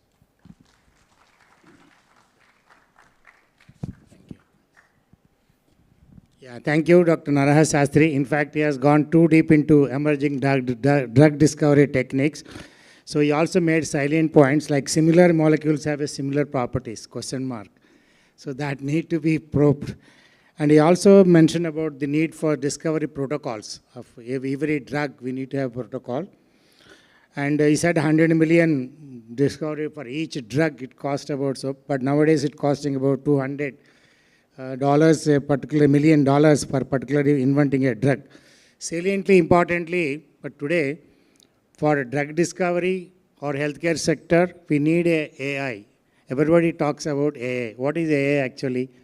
Artificial intelligence is nothing but our human intellect is simulated. A simulation, we write a software, it fed into the computer. Computer gives solution. That's what actually artificial intelligence.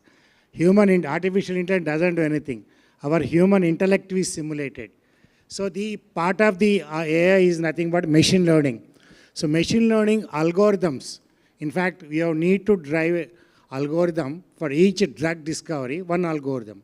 Similarly, suppose a simple example, a flight is flying from Visakhapatnam to Delhi.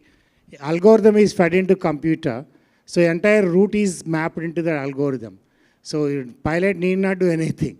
So simple algorithms are there. So these similarly data science, healthcare sector, machine learning algorithms are very important. Similarly as well for drug discovery. And apart from that, he also talked about generative AI.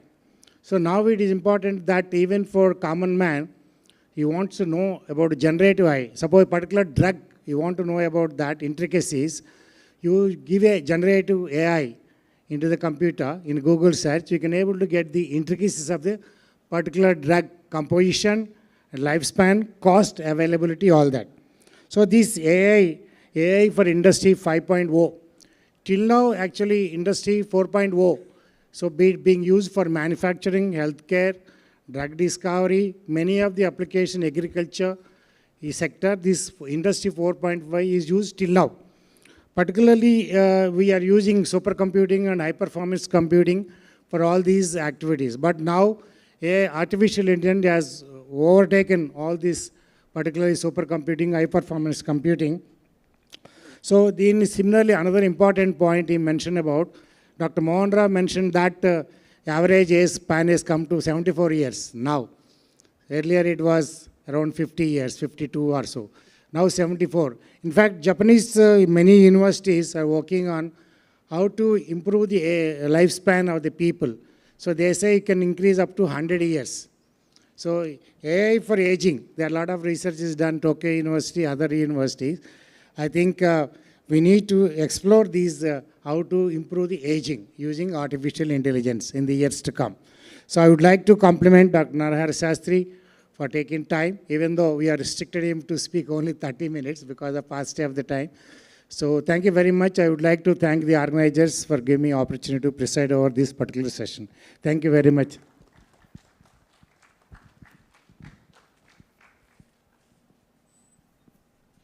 Thank you, sir. May I now request Dr. D. Raghunath Rao Garu, Founder Director, Homi Baba Cancer Hospital, Visakhapatnam, to deliver Dr. Yellapragada Subbarao Memorial Lecture on Artificial Intelligence for Public Health. And may I request Dr. C.H. Mohan Rao Garu, former Director, CCMB, to please introduce us about Dr. Yellapragada Subbarao.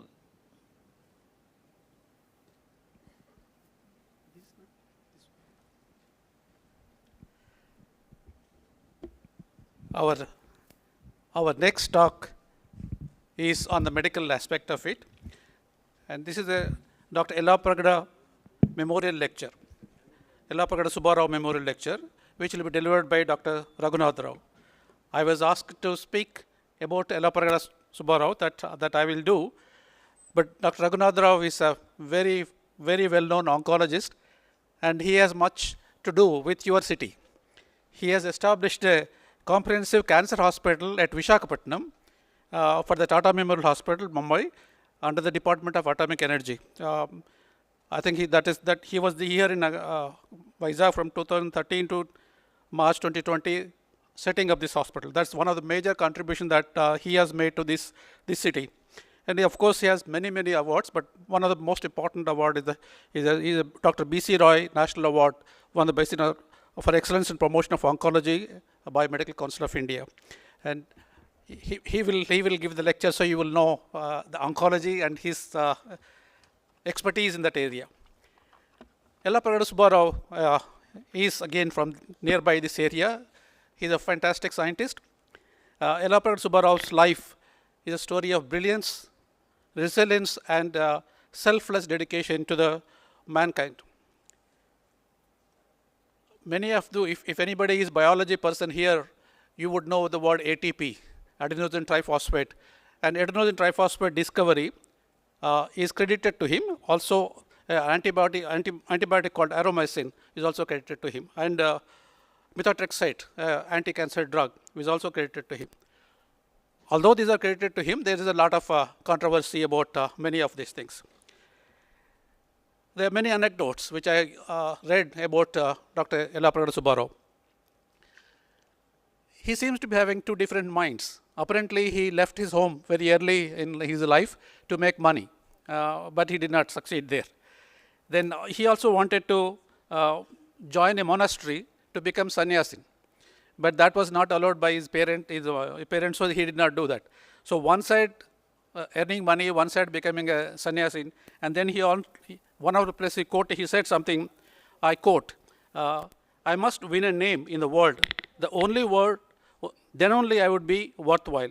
If it comes to that, one must even be prepared to do something evil and win fame. So he wanted to get the fame even by doing the sin things. So we don't know whether what was his mindset at the time, fluctuating between both dimensions. Yellapagada Subbarao was born on January 12th, 1895. He is one of the most brilliant biochemists of the 20th century. His pioneering work revolutionized medicine, paving the way for antibiotics, cancer treatment, and advancements in metabolic sciences. He also introduced innovative methods in molecular biology and pharmacology.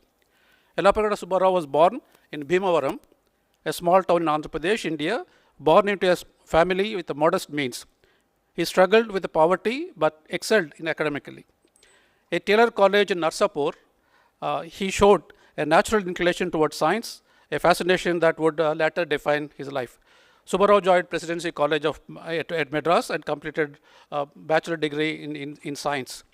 Later, he enrolled in prestigious Madras Medical College for a degree, but he did not complete his medicine. He did not get MBBS degree. He was given a diploma for some reasons. After that, he went to US and he settled there for doing research. This denial was good because if he was given a medicine degree, MBBS degree, he would have become a doctor treating patients. He might have treated 1,000 patients, 10,000 patients, but that's about it. But as becoming a scientist, he discovered medicines which millions of people use years together.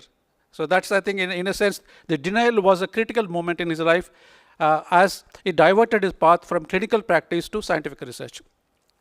In 1923, Subbarao left for United States, aided by the fellowship from Dorabji Tata. He joined Harvard School of Tropical Medicine, where he worked with Cecil Hooper, and a lot of discoveries were credited to him. But many of them, a little bit of confusion is there. For example, Carl Lohmann, Subbarao and Fiske isolated something called isonic acid, which was later known as ATP. Okay? So whether ATP discovery credit completely goes to him or Lohmann and Fiske also, we do not know. But the formal credit of a Nobel Prize has gone to Lohmann. This is one of the most significant work that he has done. And isolation and synthesis of folic acid is something which is very credible, that is one of part of vitamin B complex system, and he has isolated folic acid first time. And aromycin is the first broad spectrum antibiotic that again he found out. And then he developed a drug called methotrexate, which is used for treating cancer. And he also discovered heterazone for filariasis. Again, in this region, Srikakulam and Visakhapatnam area, filaria is very common.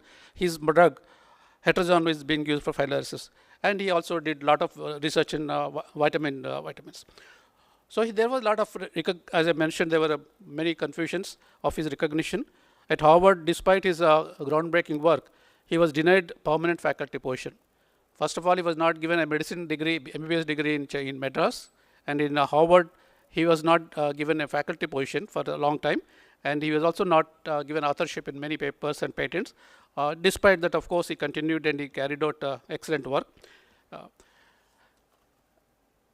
Subbarao is an example for us to see that despite difficulties, he succeeded and made fantastic contribution to the science.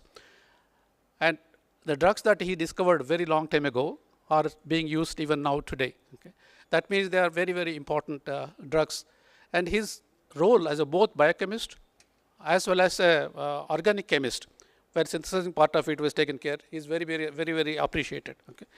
And on his name, Yellaprakada Subbarao name, there are many, many memorial lectures in Andhra Pradesh. There are many organizations which run this one, but now ASTC also started this one. It's very nice that we are able to do this, and we are very happy that Dr. Raghunath Rao has kindly agreed to deliver this year's Yellaprakada Subbarao Memorial Lecture. Dr. Raghunath Rao, please.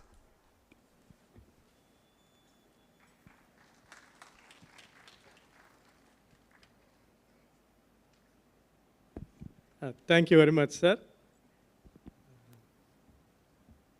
So,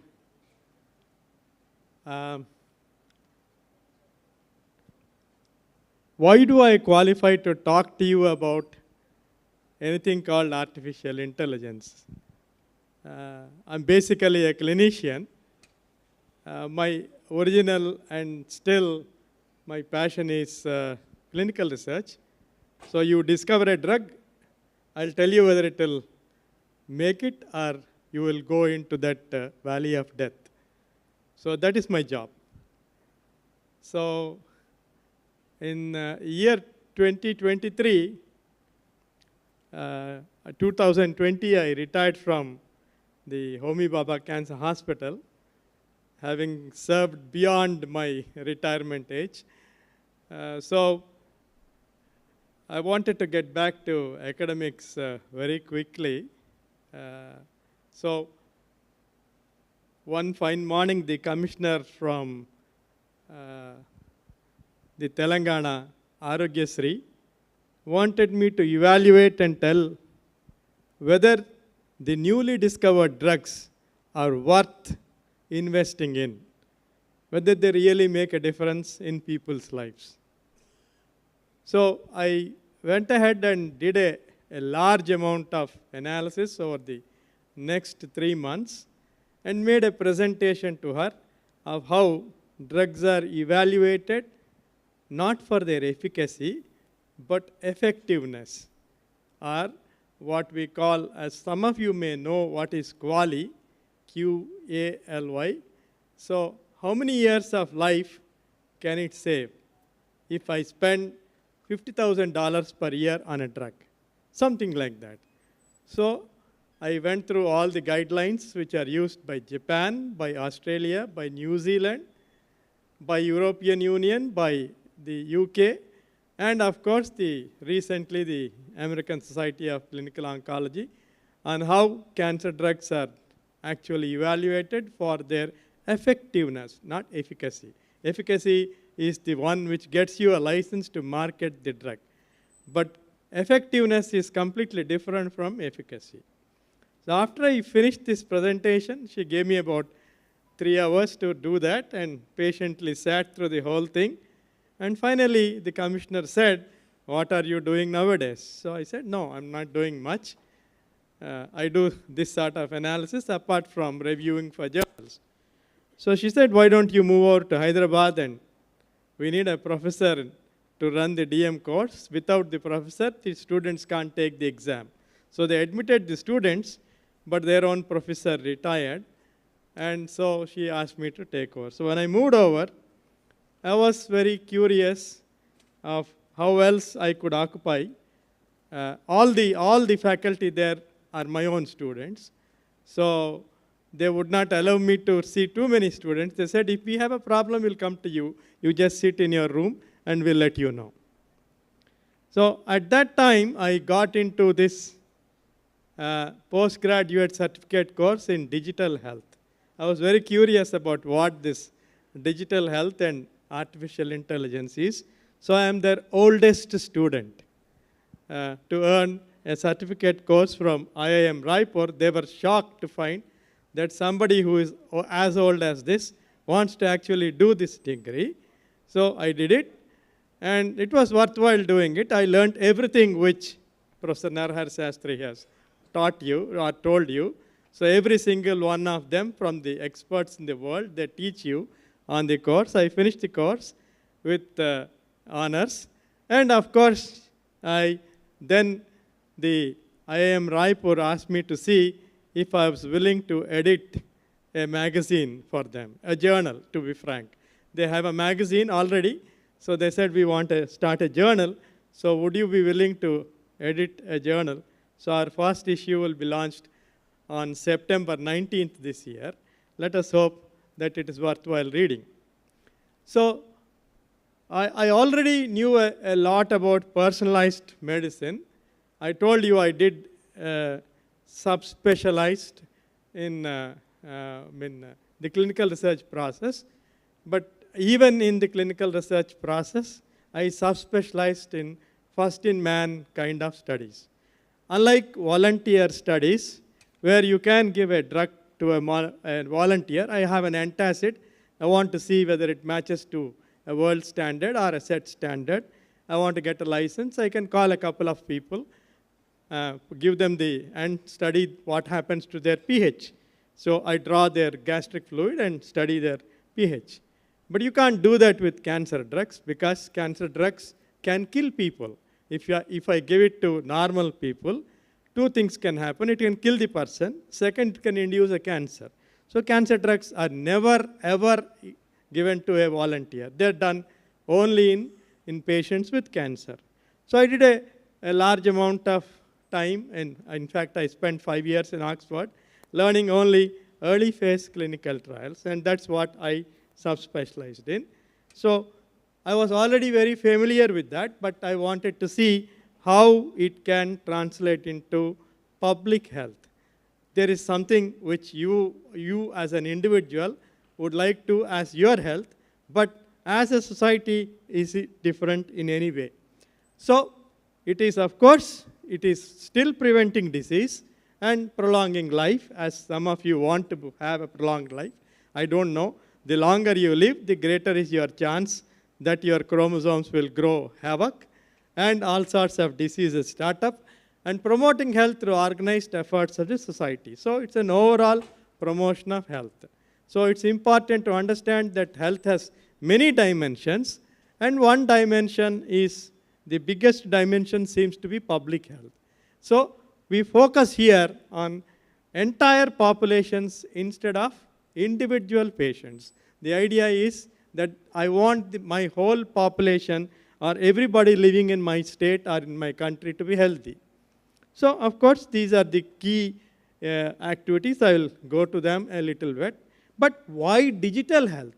What is the need to use the word digital or artificial intelligence or machine learning or anything like that as in public health? What is so digital about it?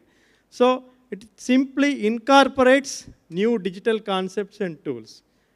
I was having a conversation as I drove from home here in the morning. So it is like this. You imagine a young mother sleeping in a railway station with her baby, and she will quietly sleep through the entire havoc which is happening through the station. The trains coming in, going out, people hawking, shouting at the top of their voice, and all the trains hooting their signals, but she will not wake up. The moment her baby cries, she will wake up. So this is something like she can respond to a single stimulus, and she can differentiate it from all the noise existing in that location. There cannot be anything more noisy than a railway platform in our life. Similarly, if I show you the picture, or you have a mental picture of your mother, and if I put that picture into 10 million pictures, you can still pick out your mother. This is simply because we have a pattern of what she looks like built into our memory, and we are trying to match, like just simply how a computer is matching. But now, let me say that I increase this number, you need to recall to 10. and then to 20, and then to 100, and ask you to say, pick up this 100 from this 1 billion people. It becomes a little more difficult. So I hope you understood the analogy. So the analogy is to understand the correct signal from the noise. Even despite the noise, you need to pick up the correct signal. And the second thing is, analyze simultaneously a million events happening. Okay? A million events which are not the same. They are completely different. They are completely different events which are happening in a million different ways, but you need an analysis of that million or billion different ways which are happening. And that is what a population is all about. So we need digital concepts to see if you can parallelly process each individual event separately. Okay? So this is what is important in public health. Well, you can have digital health and they are interlinked. It is not as if the personalized health is completely different from public health. Of course, we are interested in the person staying healthy as a part of a large population. So the personal health is equally important as in public health as well. So many of us actually imagine public health to be simply providing good food, good nutrition, good water, good sewage. Yes, you are right. You are there, yes, but it extends beyond that. So we need to see, I have put some color codes here. So those which are very important, I have put in 1 and 2 are the green color. Some are in the blue color. Yes, slightly in the background, but those which are in red are actually very, very important to us. And it is important to understand that these are very much the essentially public health operations. Let us say you get a vomiting or diarrhea if you eat in a restaurant in any Western country. In 10 minutes, you can file an FIR. In another 2 minutes, the restaurant will be sealed. And in another half an hour, you will be able to file a case, go to a hospital, obtain a certificate that this is food poisoning, and the next day you will be compensated and the restaurant will be closed for lifetime until it is certified by, and if somebody else tries to do it, the health inspector will lose his job. It doesn't happen in India. You and I, in fact, Vizag was called the amoebic capital of the country at one point. It was taken for granted that if you eat any street food in Visakhapatnam city, you are 100% likely to have amoebiasis. Because the only drug which used to be used in King George Hospital in those days was metronidazole. For everybody, like how you treat every fever with chloroquine, there every diarrhea used to be treated as amoebiasis only. So physicians were called anti-amoebic treatment physicians. Nothing more than that. So we have gone a little long way beyond that. You can't sue anybody here. That is your fate. So you knew that eating outside will cause diarrhea or vomiting, but you still succumb to that pani puri or golgappa. That is your headache. So that is not what true public health is. So important point to remember, it is interdisciplinary. It is not as if one single science is at work here. It is not as if it is purely going to be only the health department which is going to be involved. No, it is going to be your health department, it is going to be the engineering department, it is going to be the waterworks, it is going to be many other people who are going to work, and to that we are going to add many digital technologies and perhaps artificial intelligence to make our life more predictable. So this is as complicated as you can get with public health. So I have given you a simpler version of this, but this is the actual version of public health. So all these need to be integrated to arrive at something called public health. That means health for everybody in the community. So you can view it in a different fashion as well. So you can view this interdisciplinary aspect of public health in a different way.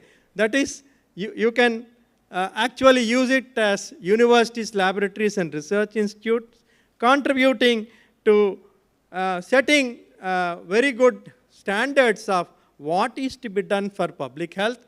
Then the care delivery systems, that is the hospitals, as well as the public health nurses, private sector and industry, which includes drug development as well, and the non-governmental or community-based organizations which actually provide. So our success story of, we know that we eradicated polio, but it was all because of one single non-governmental organization called Rotary. So it was Rotary International which pioneered the program, and if anybody apart from the US President should get a Nobel Prize for the service they have done in eliminating a disease, it should be the Rotary International for eliminating polio from the face of at least rest of the world apart from Afghanistan. So it is important to understand that you require the commitment of many people in organizing public health. So it is not a single man's job to understand public health, and it is not just the government's job to understand public health. There are social determinants of health. Most of us have our own myths, our own vested interests, our own likes and dislikes. Just like, why do you like upma? There is no reason at all. Why do you like a pesarattu? There need not be a reason. You don't have to give a reason to say, I like this, I don't like this. Am I right? So it is your likes, your dislikes, but you need to take these likes and dislikes into consideration when you want to deal with public health. Because this is not at an individual level, but at a community level, you need to understand all these things are important. So you have many policies which you need to start from straight away, and then we actually analyzed recently as a postgraduate thesis what leads to the abandonment of cancer treatment in children in the MNJ Cancer Hospital. Ours is the largest pediatric oncology center perhaps in the country. We have 125 bedded pediatric oncology center out of 450 beds just for medical oncology, which is a very big center if you compare it with the rest of the world.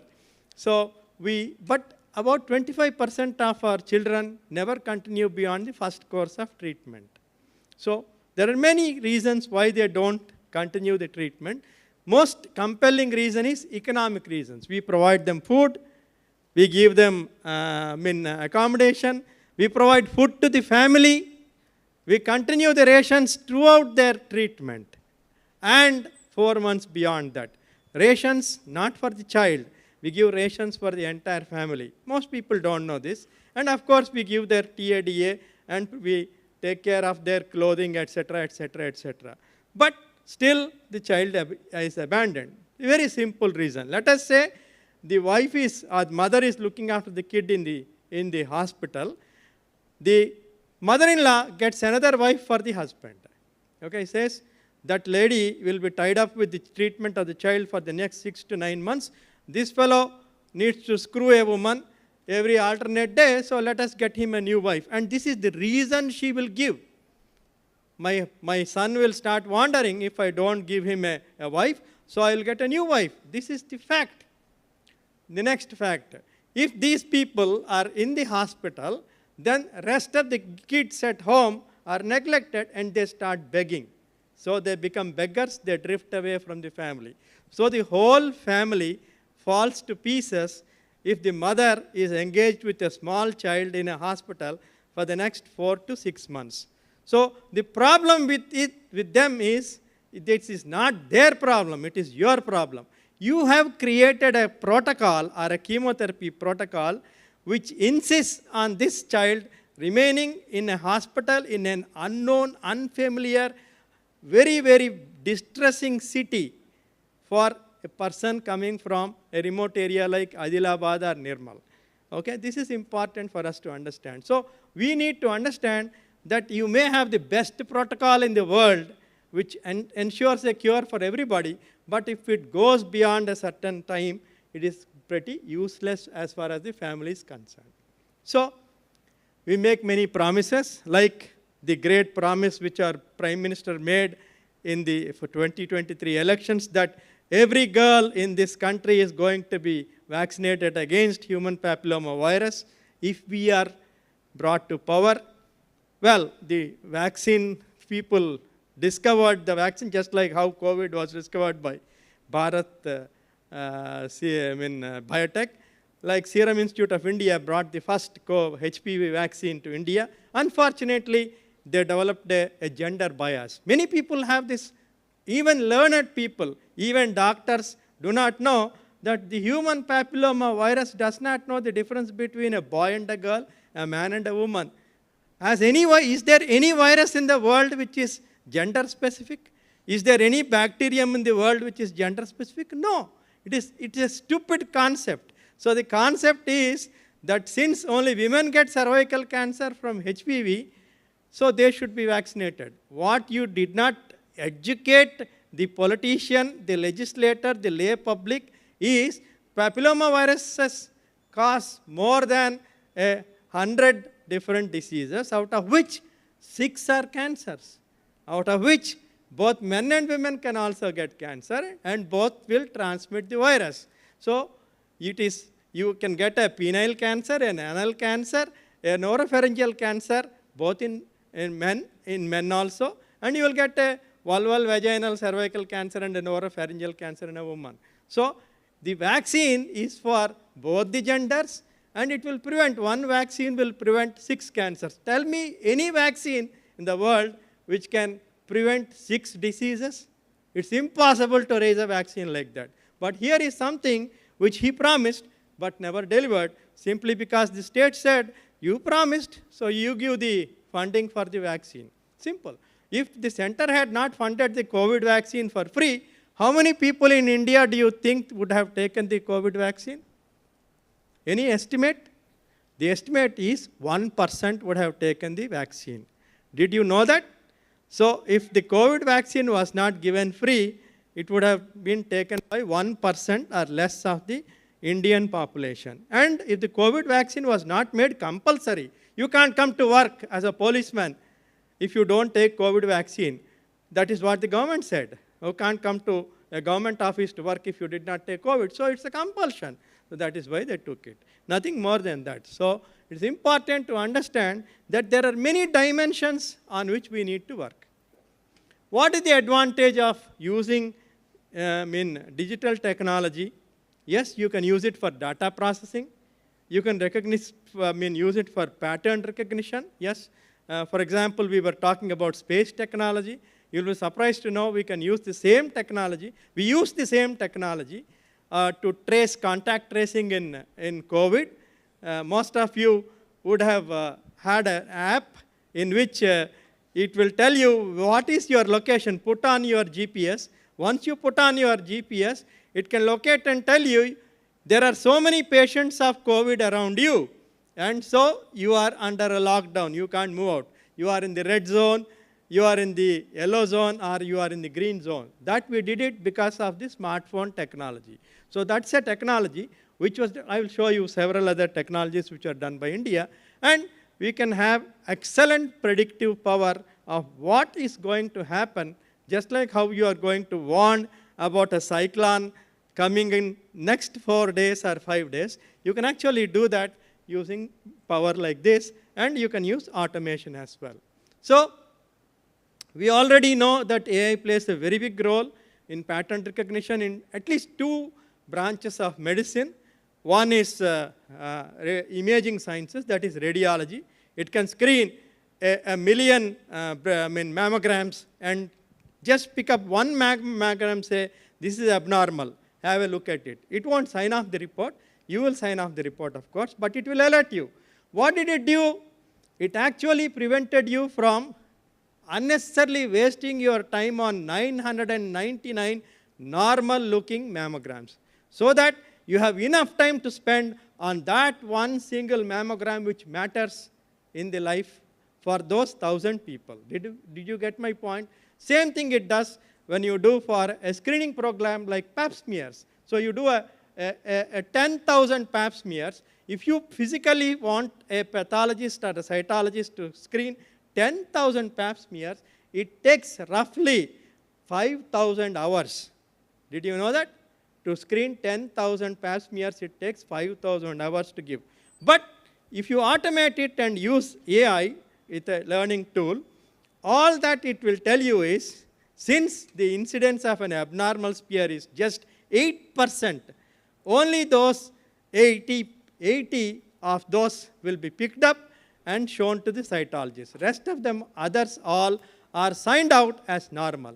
So it saved you time, it saved you energy, it made you more precise, and it made you concentrate on what actually matters in your life as a diagnostician. So you need to appreciate that it's actually a helping tool. It is not competing with you. It is making your life phenomenally easy. So that it is already doing. So we can use many methods like what Dr. Narhar Sastry Garu told us, that you can use it for social spatial modeling, public health surveillance, pandemic, endemic modeling, health diagnosis, risk prediction, and disease forecasting. That means you can actually forecast. So I know I'm monitoring, say, from, it's 40 years since I'm in oncology now. So I'm monitoring what's the incidence of obesity in major cities in India. Any idea? After Narayana and Chaitanya started and Swagruha food started in your neighborhood, okay, you no longer cook any, you don't need to make any of the dishes for each festival. The festival comes as a package from the nearest Swagruha foods to you by the ton, okay? Am I right? So you just need to place an order ahead of time and it will save you all the labor. So that raises, and mothers are of course spoon feeding as the baby or the daughter is studying for the next IIT, sir. In Narayana or Chaitanya. So that is exactly what she is doing. So she is shoveling in food while he is trying to enter the brain. So that has raised the incidence of obesity from 3% to a staggering 48%. How much is the incidence of obesity in adolescent girls now? It is a staggering 48%. So unfortunately, that has many other repercussions which are too unimaginable today. So disease surveillance and outbreak prediction is pretty easy. So you can develop, just like I told you, an early warning system. So it can, we have all these tools now in India, news reports, social media posts. So all of you chit chat, so and so has a cough and a cold, there is some flu virus running, how is cold, all that is monitored. And then, of course, they are part of the monitoring process as well. Your travel patterns, so they knew who is flying from where. That is how we traced the lady who skipped the queue, ran away from New Delhi, caught a train, okay, and then came to Visakhapatnam. So they traced her as she got down, and then she went away to Narsipatnam. So she got away because she came to learn that people are waiting for her on platform number 1 to catch her the moment she gets off the train. So she got down in the middle at Rajahmundry and disappeared to Narsipatnam. Did not matter, so they still caught her. So this is important to understand. Contract tracing is important, and you can do a predictive modeling to say, so we have what is called a blue dart platform, unusual pneumonia outbreaks in China that actually went to be the outbreak of COVID-19. That is how it was actually discovered. Media disease surveillance, this is our own creation. It is there in other countries as well, in the Indian government creation. So we have an AI tool from 2022, which is from the government of India, and it is published 4,500 event alerts since 2022, timely prevention and mitigation of disease outbreaks, reducing mortality and morbidity. So it's important to understand that you can use several AI tools to monitor even social media events as they occur, or media disease surveillance. It doesn't matter what is the platform you are using. It can be a newspaper, it can be a magazine, or just gossip. Yes, it can be still captured. And personalized public health intervention is very important, what we call targeting, messaging, and nudging. So if it is something like advertisement, so the ads come up, whatever you are viewing, sometimes the ad is more important and more interesting than the news. Typically it is. So the ad actually drives you. But this is how Google's platform is built. Most of you think Google comes free. The reason why Google comes free is that it is analyzing your browsing patterns. What are you looking at? What are you messaging? Which web page did you visit in the last 2-3 days? Are you planning to buy a house? So the next ad in your free space is actually about places where you can buy a house in Visakhapatnam. Is Madravada better or Anakapalli better and things like that. So that is how it can do. So this is something which we did. This is called from Periwinkle Technologies. It is a software which can be used by people who are not trained in public health, not trained for cervical cancer, but the app actually visualizes the cervix, and as you apply the acetic acid and the iodine, and then it can actually tell you, yes, there's purely a traffic signal. Green, yes, the woman is fine, call her back after 3 years. No, orange, something is wrong, refer her to a colposcopist. No, it is red, something is imminently wrong, definitely take her to the next gynecology examination. So this is a very simple way of doing it, but it is AI based and it is cloud based. So it is very simple to operate and very easy to do, and you can use, we have actually trained housewives in this, and the learning curve, of course, was from very experienced gynecologists. So we can use many other, this is a project which I'm doing with a group of students from Cornell University to build a small crib, a neonatal cradle, or an incubator as you call it, where you can actually look for a cry-based diagnosis of perinatal asphyxia. They've actually built another dozen features into the cradle. So even in a remote village, the cradle runs totally on solar power, and the battery lasts for about 48 hours to 72 hours. So there is no problem about a power cut. And as long as there is sun sometime in the day, it will still run. So that's a very good technology, and it is going to be incubated here in Visakhapatnam, so that we will be able to bring it out very soon. It is tried in Nigeria and brought here, technology. So this, most of you are perhaps aware that diabetic retinopathy project was created from LV Prasad Eye Institute, and Microsoft picked it up, and this has already been done, and it is a highly successful project. So you all just need to point your eye at the camera and click an image. Rest of it is done through an AI process, and it can tell the operator this is diabetic retinopathy or not. So this is AI-driven health nudges. So you look at anything in your street bazaar, so you can scan it, it will tell you what that is, how many calories, how much fat, how much protein it contains, and whether it's good for you as an individual or not. This is important. So the nudge is personalized to you, since it knows what your height, your weight, your gender, your race, and what is your ideal weight and your energy consumption is. So this is an health nudge which can be used. Yes, you can download it for free. You don't need anybody's permission to use that. That's a public health enterprise only. So this is called nudge ranking. Yes, doesn't matter. We'll go a little faster. So you don't need a microbiologist now to identify and type and tell you what is the drug to be used.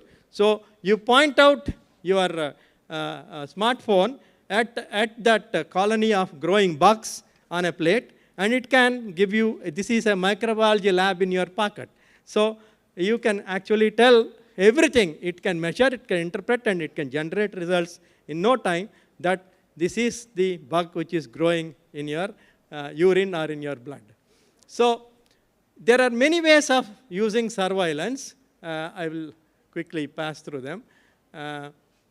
So AI can use many sources for its surveillance. Of course, I have given infectious diseases as a rule, but you can monitor non-infectious diseases or what we call chronic diseases or non-communicable diseases as well.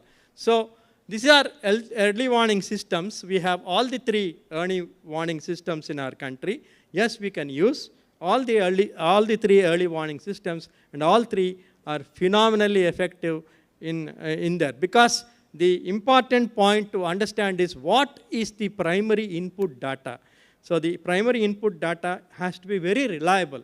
If the input data is not reliable, your output is going to suffer. So, well, beyond taking care of your health, you require something for administrative purposes. Supply chain optimization, very much needed.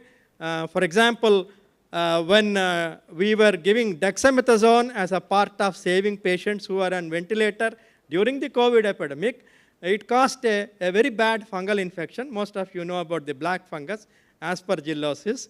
Unfortunately, those cancer patients who are also prone for this disease did not get the drug. So all the cancer patients actually died, even in a hospital. The whole entire source of the drug was restricted only for supply from the Nizam's Institute of Medical Sciences, the whole of Telangana, and all the cancer patients died because it was restricted only for COVID patients by the administration. So that can be avoided if you know how to optimize the supply chain, especially when you need a vaccine supply. This is a clinical support system which is also available from the Government of India. It is already available. So e-Sanjeevani is the consultation. 196 million e-Sanjeevani consultations have taken place. I don't know how many of you use e-Sanjeevani or used it during COVID times. Yes, I was on it for 3 months as a physician. So I did the consultations. I was given a time slot of about 4 to 6 hours, and we would do the consultation. It is phenomenally useful. So it is all a recommended diagnosis, allowing doctors to make very informed diagnosis.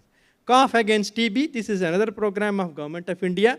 This is the tuberculosis AI-based solution for screening pulmonary tuberculosis in community setting.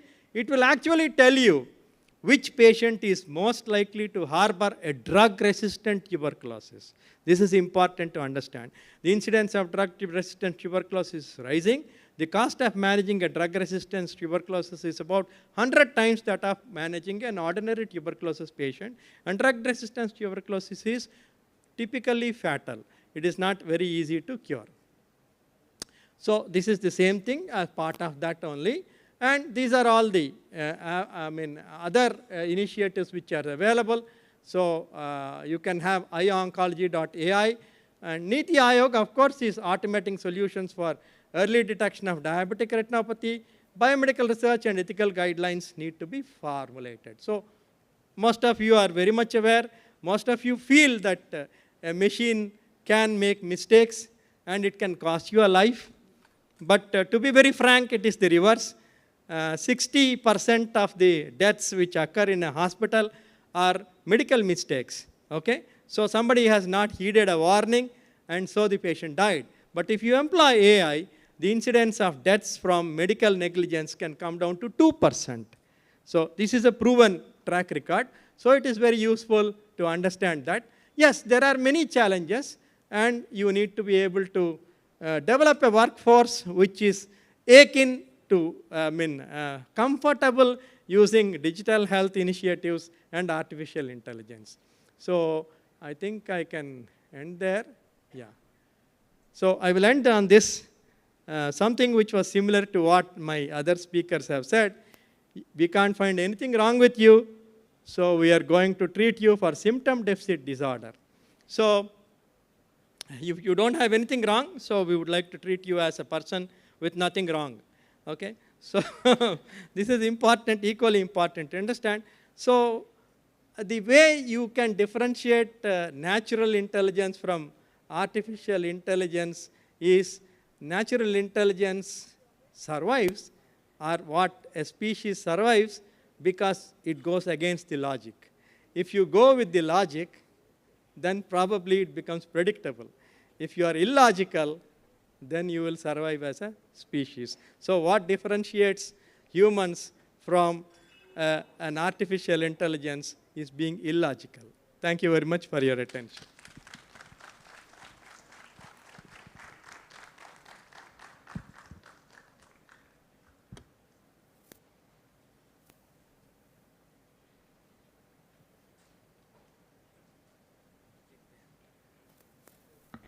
That was a brief exposure to what AI can do in healthcare sector. Well, there's a large amount of algorithmic based research which is going on. I think on if you give all parameters, it will be any computer will be able to predict those answers. So AI should be going little bit over and above this. And in public health, it looks like that AI is going to make a big difference. And he has given you a large number of examples where AI can be utilized for public health. And, thank you for this excellent lecture. Thank you.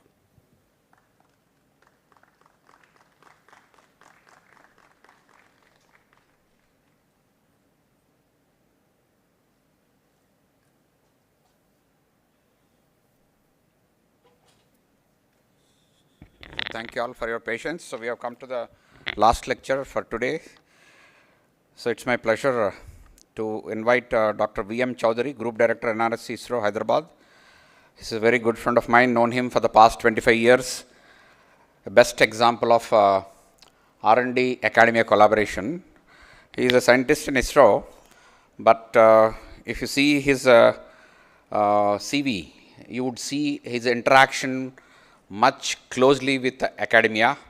He has been interacting with academia across institutions, and he has expertised on remote sensing, data analysis, mostly related to agri, water resource.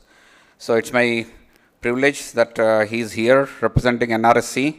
He will be talking on leveraging earth observation data for digital agriculture in India. Over to you, please.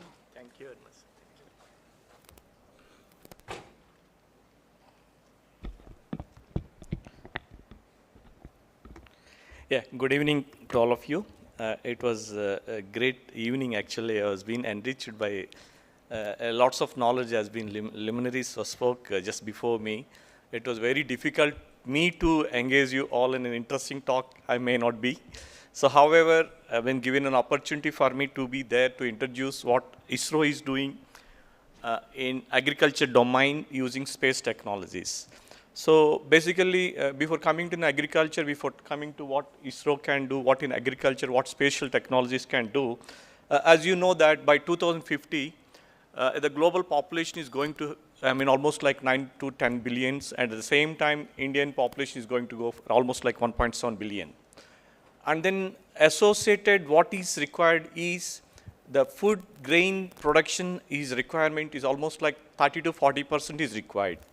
So you have more challenges now. The land is limited, and apart from that, almost like rapid urbanization and then industrialization, lots of fertile lands are being converted to this so-called, other industrial purposes. And apart from that, lots of areas been disaster-prone kind of waterlogging, flooding, disaster, cyclone kind of thing. And then apart from that, climate change is also another problem that we are facing now. So having all these challenges, how space technologies can be best utilized to enhance the productivity, that was the major challenge. And when you talk in terms of agriculture, when you talk in terms of spatial technologies, 3 ways of doing this monitoring health of the crop. One is pre-operation stage, one is during, and after. So the complete crop cycle has to be monitored using the satellite technologies. When you talk in terms of, people are talking with industrial 4.0, and then now the people have been talking Western countries like agriculture 4.0, we have been investing, synergetical use of IoTs, machine learning, UAVs, space technologies, machine learning. So all these technologies are being integrated and been using for agriculture 4.0. And now, India is trying to catch it at 4.0 now. Western India is being, coming with an idea of agriculture 5.0.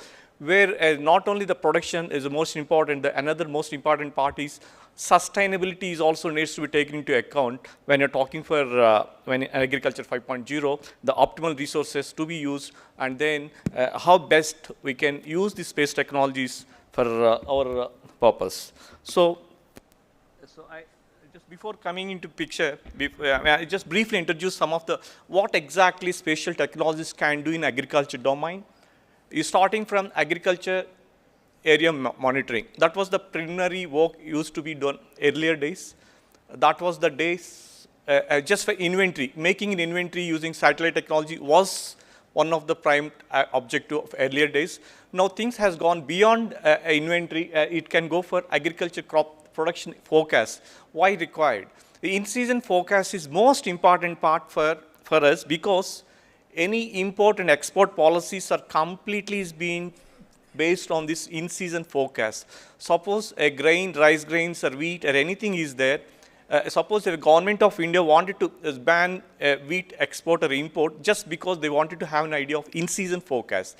For that, you need the technologies right now is the only way is earlier times what used to have is you will have to get the tabular information from the state agriculture departments or maybe from the district authorities. So they get some tabular data and there's the Minister of Agriculture, they sit together and they aggregate the data and they come with this is the likely forecast. But the days are gone now, the space technologies has come into hand that I've been able to estimate with a greater accuracy that what could be the forecast, whether much before the harvest of the crop, what is the likely harvest, what is the likely, that was the days now, how the space technologies, gone into application part of an agriculture. And another one is major important is agriculture dot assessment. Earlier days, agriculture dot assessment has been basically that, once you talk in terms of like whether you have scarcity of rainfall, maybe the 25% deviation from the normal rainfall of 35 years data, then you say the dot is there. Now, the government of India has mandated that you need to follow a certain kind of protocol where there's all, you'll have to use some kind of protocol where satellite technologies have been increasingly used for that probably, that was the day. Now, it was mandated by each and every state government has to invariably use satellite technologies for declaration of the drought. Some of the, inputs that goes for declaration of the drought, that also been very much been used. Of course, horticulture studies. Cropping system analysis, and then agroforestry. Now people are talking about the carbon credits. Carbon is also this agroforestry has been playing a major important role. Of course, crop stress monitoring. Like Professor Raghunath was in brief has been talked about in detail about the health monitoring of the people. So the way you're talking of the health monitoring of the crops is also one of the most important tasks that we have to do with the spatial technologies. And the irrigation command area is basically that irrigation management and how, because in irrigation and the crop agriculture is very closely linked that how these space technologies can be of the great help for that. Of course, global crop studies. Global crop studies is more important. Why? Because if you wanted to have a policy inbuilt in Indian policy, you have to have a kind of intelligence. What is the crop likely production of the neighboring countries kind of thing. So that way, global studies is also most important part. In agriculture. So these are all the gamut of applications that we've been talking about in agriculture. And of course, these are all some of the sensors, satellite data that is available with us from the, you can talk in terms of like list 3, list 4 areas of Indian satellite data, you talk in terms of European satellite Sentinel data, and you talk in terms of like Landsat of US satellite. So lots of satellites have been there, and interesting part is nowadays actually many of the satellite data has been freely available in the open source domain, and in fact, morning, Dr. Prakash Chauhan, Director NRS, also mentioned that the Bunidhi platform, lots of the data, above 5-meter data has been freely available for the, like anyone can freely download and can analyze the data. So lots of time series data, voluminous of data is there that you can always work with this data for different applications. Agriculture is one of the foremost, one of the, important area that one can think of taking up. So now in this one, I thought, well, let me introduce you to some kind of a digital agriculture, what we've been doing exactly for Indian. We have MOU with Maharashtra state government. We've been working with them closely, that we've been different aspects, so starting from the crop inventory, starting from the crop surveillance, like crop sowing intelligence, what is the weekly sowing and what is the harvesting progress, crop yield monitoring, and the natural calamities, what kind of damages that can come, what is the damage assessment, And one more most important part now, we probably must be aware of this Prime Minister Fasal Bima Yojana. That is one of the interesting scheme, the Government of India intervention. That was really a good scheme for taking care of this, unexpected risks, so that farmers can be paid some amount in case of some kind of disasters that happen, if in some crops are getting damaged. So that was the scheme that we have been closely been working in the dimension. And horticulture. So these are all the gamut of these areas that we've been closely working with Maharashtra. Of course, this cotton yield Maharashtra and in-season crop zone area. These all being used for the linking it to the farmers, insurance sector. And then, so this is how another morning I was been mentioning about this sowing progress for the rice for entire India. Because you understand that most of the Indian districts, almost like 350 districts across India, has been growing paddy, and most of the time is been growing during Kharif season. Where when you go for the optical data, most of the times what happens is it's not all weather capable. Because of this cloud contamination, you will not be able to get the data. So invariably, you will have to depend on this microwave data. So Indian data, RISAT is there that we have been using this for entire India. We've been using this one. I automated that one. Every week sowing progress has been done for the entire India. This is where another important area. This input goes to the Minister of Agriculture, so that it will be towards a policy decision, policy making body. So that way, NRC is contributing hugely in this dimension.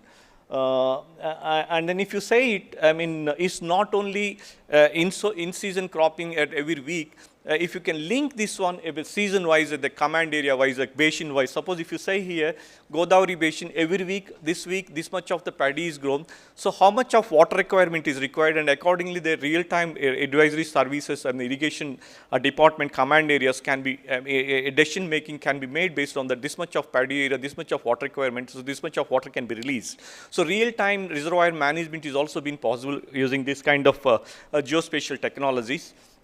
Of course, this is like Brahmaputra basin, similar like, what is the weekly sowing progress? Like Kaveri basin, this is, Ganga basin. So these are all river basins that way how this weekly sowing progress is happening across the country. So this is the information that we've been passing it to the Minister of Agriculture, and then this time we'll be planning to go it for this weekly water requirements also being assessed, and we'll be sharing to the Minister of Water Resources, Jal Shakti as well. And then another important area is not that sowing progress is only the interesting point, it's only harvesting progress. Like harvesting, what is harvesting? Why? It's because crop surveillance is most important part. Why? Because how much of the crop yield in a particular week is likely to arrive in the market. So to build the market intelligence. So this much of the area is likely to be harvested in this coming week, and so if you can simulate the yield, so this much of the likely yield is likely to hit the market. So this has also been an important area that we've been working and has been sharing with the Minister of Agriculture. Similarly, on the similar lines of because if you say the paddy and wheat, if you consider most of the Indian agriculture is being covered, majority of the entire India is being covered with the paddy and wheat. So this has also been harvesting, sowing progress has been done for this, is to build the market intelligence, especially wheat, especially this wheat imports and all the things has been basically with in-season wheat harvesting, it has got a greater role in this. And then a market intelligence for across it's for Vietnam, for Mekong River Delta. One of the apart from after India, southeastern countries like Mekong Delta is also biggest delta where most of the rice is being grown. So this has been using weekly staggered dates. What is the area amount of paddy area has been mapped? This exercise is being done. So it's basically the satellite technologies can be of the great help for this, basically for the national crop mapping. How much of area is being fallow after Kharif season? Like once the Kharif paddy is grown, how much of area is remain fallow? That requires, so because you cannot extend the area, at least a fallow lands, if you can convert a fallow lands using by some kind of residual moisture, if any kind of thing like you can convert into pulses or millets kind of thing. So this is the exercise that the government of India is also taking. So in that direction that we will have to map this, or what is the area of the Kharif fallow. I mean, how much of area is being rice and wheat, rice and wheat, rice and pulses and rice fallow kind of thing. This is the, I mean, every day, every year is being entirely being done, and then it has been important topic for this crop intensification studies, like for the Ministry of Agriculture. And then not inventory, apart from the inventory, you will have to map this yield. Yield is also crop, expected crop yield is also most of the important things that we have been addressed for across India, like paddy yield has been done for it. Similarly, we have been, another important area that we have been doing is this crop phenology. I mean, like when likely a crop is being sown, what is the length of the season, what is the end of the season, when it was peak. So because morning, if you have been closely followed some of the presentation by Dr. Mrutyunjay Mahapatra's, DG of IMD, he was mentioning different areas, different Western India and Central India, that arrival of monsoon has been changing. So if you can know this monsoon of this long term, like the 35 years, 40 days, and then this phenology of the crop, I mean, which are the areas that crop sowing progress has been going, and this kind of phenology studies can always be made that will, so that we can plan for our, I mean, like this particular area. So accordingly, I mean, irrigation management activities and the crop planning activities can be taken up. So that is what, I mean, because the beauty of ISRO satellite data, not only ISRO, I mean, like global satellite data, that you have the plethora of satellites with the different resolutions, like coarse resolution, a fine resolution satellite data is available with you. So that data can be of the great help for generation, because it is, when you wanted to generate a phenology, you require time series data. So the time series data is being already there available in the open source domain that you can build. See, basically what because the teachers, the professors, the students over here is, so we've been doing with one methodology, that you can come with more methodologies, you can involve, you can use digital technologies, you go for AI, deep learning technologies can be there for the better phenological things can be brought out, which can add and value to the existing methodologies. That is what I just wanted to introduce you, what is being done. So what you can add to the existing methodologies, that can add any delta addition to this existing methodologies, even 1% improvement in this it will be great value for the national level when you convert the aggregate to the national level. That's what I just wanted to introduce. That was the idea of introducing what is being done there in agriculture sector. Another important area that is jute crop information, this because it's one of the important crops, especially during northeastern states like Bengal, West Bengal, Bihar, and kind of thing. That so what is crop health and what is the expected yield, fiber yield. So this kind of, I mean, fiber yield for the machine learning algorithms have been used for this crop health monitoring is being taken care by mobile app. This photographs have been used for this building this thing. This also been Jute board has been very much interested. Have been doing for the Jute Corporation of India this particular project. We have been using all the technologies like you've been. Crop stress. Crop stress is one of the important. This is can be done for all the crops. Like I mean, how best, because this in agriculture there are almost like major 25 crops are there, and the horticulture crops are there another 20. So then, if you can use any of these technologies, if you can build this, I mean, like algorithms for, if you can solve the problems for the pest diseases or the crop health monitoring, that will be a great addition for Indian agriculture, I'm sure. So of course, this is the mobile apps, the era of these mobile apps that we've been, many of these things place, I find many of the institutions, like many of the students have been developing the tools like mobile apps where have been inbuilt pests and diseases have been inbuilt, photos are being kept already, and then a farmer or someone can upload his photograph or disease photo or pest. They immediately can, I mean, that app can tell this is the kind of pest and this is the disease kind of thing that have been affected by that plant, and what is the measure that what kind of what can be kind of pesticide, what kind of fungicide has to be used, applied. So this kind of apps are being developed by the students, and across the many of the startups are also coming with some of the ideas like that. So of course, this crop intensification I was talking about, when you go for fallow lands, when most of the people, when you visit some of the places, like most of the time, sometimes you have the single crop areas, double crop areas, triple crop areas. So you'll have to address the issue where single crop areas are there, where what can be done to convert the single crop areas to double crop, triple crops, how these technologies can be useful. That is where the challenge is. So that is where some of the geospatial technologies can be of the great help for, because now satellite technologies have been there where the soil moisture maybe at the coarser scale that we've been able to get it.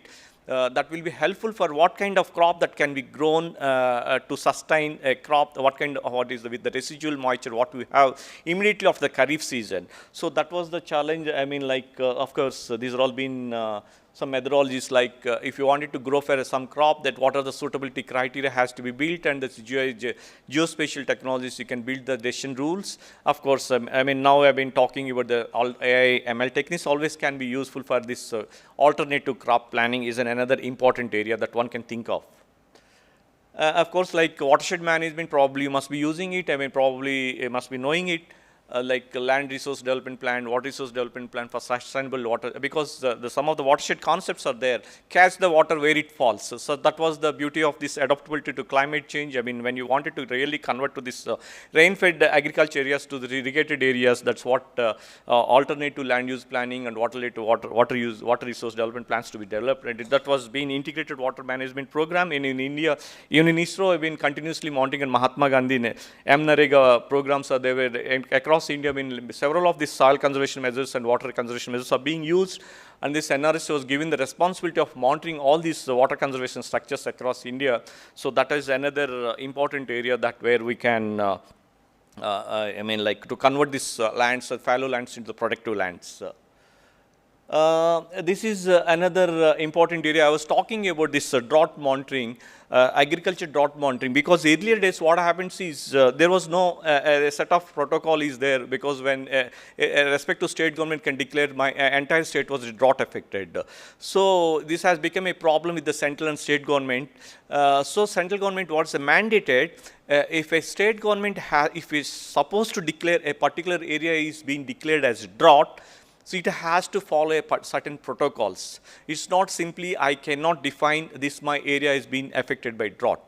So because most of the times what happens is central governments, they approach central government that under National Disaster Fund, you'll have to release this much of fund after declaring so much. So under that circumstances, a national drought manual was there, where it was mandated the state governments to use satellite-based spectral indices to declare the drought. So that is where some of the, I mean, like rainfall, this was the trigger one is the rainfall related, and the trigger two is the satellite based indices where, I mean, I don't want to get into in details. I mean, maybe the remote sensing experts might be aware of these spectral indices. So apart from that, what is another important area, what government of India is mandated is, the crop sown area by the end of August is the cutoff date to know with reference to the normal year, I mean this year, whether the crop sown area by the end of August has been increased or decreased or a standstill. So if that is the case, what happens is earlier days, I mean like state government, like in the village, I mean like clerk or someone used to write in my village 100 hectares by August it was being there. So that has been each village, some figure used to come for the district level, district is aggregated the state level, aggregated the Minister of Agriculture central level. So that way it is like highly biased, and so to avoid any kind of biasness and to exactly to do that, to do away with this biasness, the satellite technologies, especially the microwave data, has been increasingly used for the mapping this Kharif sown area by the end of August. So this is also another important area the Minister of Agriculture has been using that, as NRSA has been made a good, I mean one of the good product to share with the Minister of Agriculture in this domain. This is how, I mean like sowing progress, weekly sowing progress every week, what is the status. And then central government, actually the central weather watch group is there. I mean, it's the Supreme Court has mandated the government of India to monitor the drought situation every week. So, I mean, people from the Central Water Commission, I mean, state government, state disaster department, central disaster. So, all together every week decide what is the status of this rainfall situation, what is the sowing progress every week. This is how they decide if there is kind of any trigger is to be there in a particular area, or they declare there's a likely chance of drought may be there. So, you'll have to take care of this kind of mechanism is being in place. I mean, it's how a space technology is when we used. That's what I wanted to introduce you. Of course, now my idea of showing this is is some technology, I mean, it is being used. Now you can think of different technologies, how best we can map this Kharif zone area by the end of August. Because Kharif zone area, because it is a all weather, we'll have to use the microwave data. So use how best you can develop these products. That is another challenge for you. So I think I will be happy to work in this dimension. Many of these applications, what I've been shown, if any one of you have been interested, we'll be very closely, I mean, happily that anyway we had a good MOU today. In future that we can start working in this direction as well. Of course, another important area is, drought monitoring is an important area.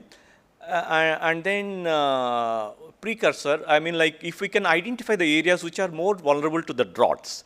So what mechanism, what kind of mechanism, what kind of water prevention, water harvesting structures, water conservation measures can have.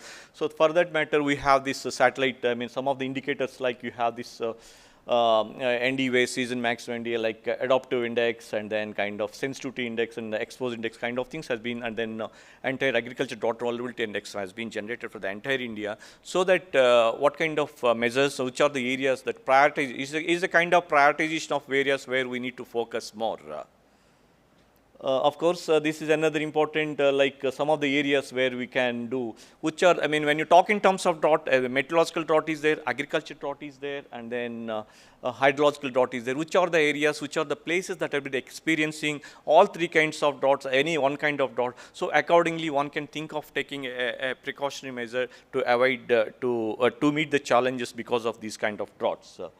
Of course, another important area that we've been working is emission from paddy stubble. If you see the newspaper, especially maybe from the September 15th onwards, you will see every day Supreme Court will call CAQM, Central Air Quality Management people, or the CAQM people in turn will call NRSC and ISRO, and then Haryana and Punjab and all that. Everybody will be on. Everybody is running actually.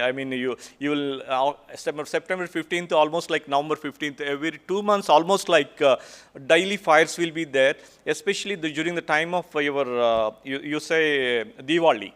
So that because of the stubble burning as well as Diwali, entire Hyderabad, Delhi will be choked. So especially during that time, lots of pressure will be there. And the satellite technologies say that you have the fire at this place. Some of the district magistrates say that there is no fire. So this kind of keep going on, and then another 2 months. So similarly, that is another challenging area, like the stubble burning, emission from paddy burning is one of the major activity. Maybe if you can see the newspapers for the next 15th onwards, this is the thing that if you look at. Another important area, just I'll be closing. So another important area that's where satellite technologies has been taken a lead role is Prime Minister's very flagship program, Pradhan Mantri Fasal Bima Yojana. So this is the scheme has been almost like it started in 2016. Now it has been several iterations over there. Methodology has been improved. They keep on increasing. Several crores of the farmers have been enrolled in this direction.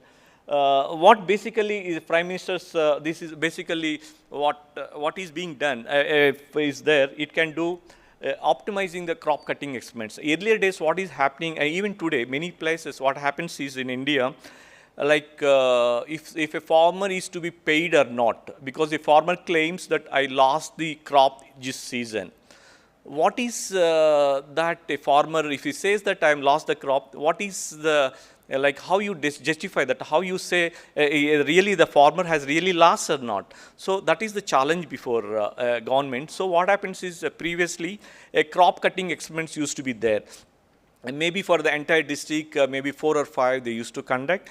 They used to take an average of that yield. So that is the average yield that fixes whether a particular farmer has been lost or not. So in that case, what happens is some of the farmers, even though a crop was not lost, he paid the money. Some of the farmers, although he is lost, that he may not be. So because of this discontinuity, that this, the problems are there. The government of India wanted the technologies has to be brought in to strengthen this PMA-based scheme, where especially for the last 3 years. So basically, the crop yield estimation has to be made. The satellite derived parameters has to be assimilated in the technology based estimates. That should be the criteria for fixing the losses and kind of thing. So that is how this scheme was. Even the other day the Secretary of Government of India was mentioning, almost like because of the intervention of the technology, almost like 15,000 crores was been in the premium rates has been saved by the Government of India. That was the statement he made. So that way it was really been of course this was not, it's just beginning of it's challenges. Lots of challenges are there, like although I mean so now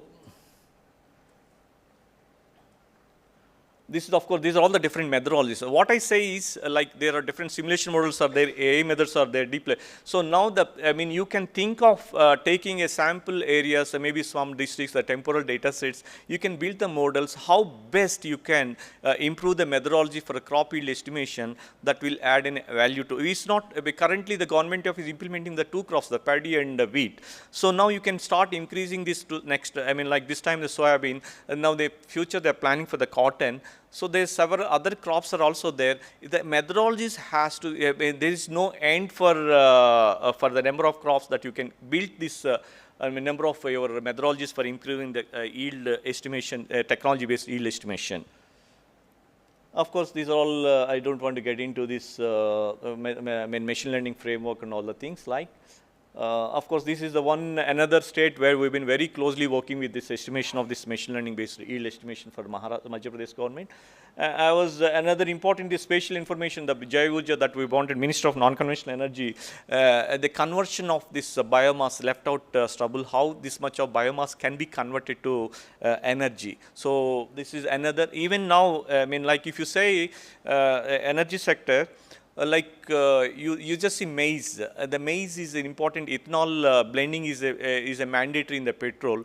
So how much of the biomass can be made out of this for maize? So now I was in morning, if you have been closely followed one of the presentation with the Dr. Prakash Chauhanji, director at NRC, NICER satellite, new satellite data has been recently launched, where L-band is there, micro L-band, that it has got high penetration, that will be of great use for this biomass estimation. So any technologies, any methodologies, if you can work towards that direction also, it will add value to this Indian agriculture. Of course, these are geospatial monitoring systems, like carbon and agriculture have been working on, I mean, this all the different agrosystems, like how this carbon fluxes of different agrosystems also closely working with there. Of course, now people are talking in terms of UAVs. Why? I mean, like, many times what we have been doing is the policy-driven research. Most of the times, I mean, like if you see closely, maybe you have been working for the policy-driven research. Now, I mean, many of the startups are coming in nowadays what have been farmer-driven. These startups are being successful with farmer-driven approaches. Like they're talking about these UAVs. I mean, maybe one of the startups they enroll the farmers, like maybe 1,000 or 2,000 farmers. They take a preliminary, some kind of a subscription. They've been continuously being field level or farm level. They're advising the farmers. They've been continuously monitoring the crop health and they're advising the farmers. So, as there been policy-driven research to the field level research, for that, the next best is UAVs. And then another important area is hyperspectral remote sensing. And then very, very high resolution. I mean, many of the satellites, many of these private companies, I mean the ones it been, many of the startups have been started going for the constellation of the satellites, high resolution satellites. So if you can maybe down the line for the next 5 years, you have the very, very high resolution data. So maybe we can think of going from this policy driven to the farmer field level crop monitoring and field level yield estimations, which can help the farmers. So maybe probably we may have to work towards that direction. So with that, I think these are the technologies that you have, like IoT, digital farming, AML, and big data. These are all the things like blockchain technologies, because blockchain technologies is also another important area in agriculture, because the traceability is also another important area that. So these have all been important areas that we've been working, and then we need to work together. And then looking, of course, Bunidhi platform, that is the data that Indian satellite data has been freely available from this domain. And thank you very much for the time and patience here. Thank you very much.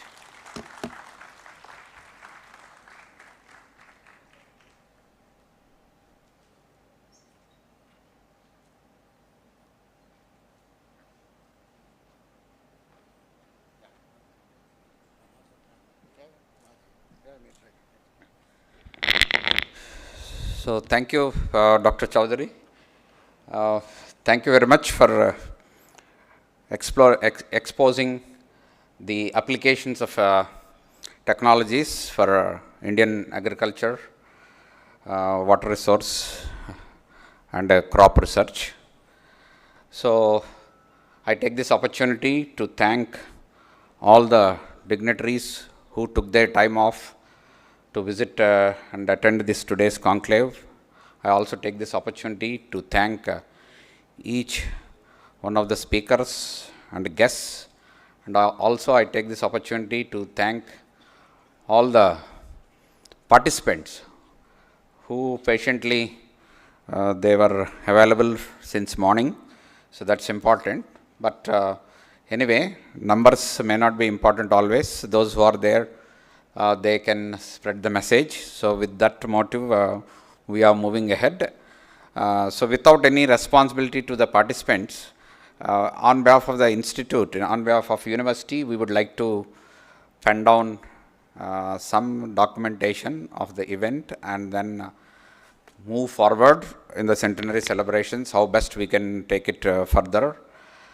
If you see the talks, we have been talking everywhere, artificial intelligence, machine learning, etc.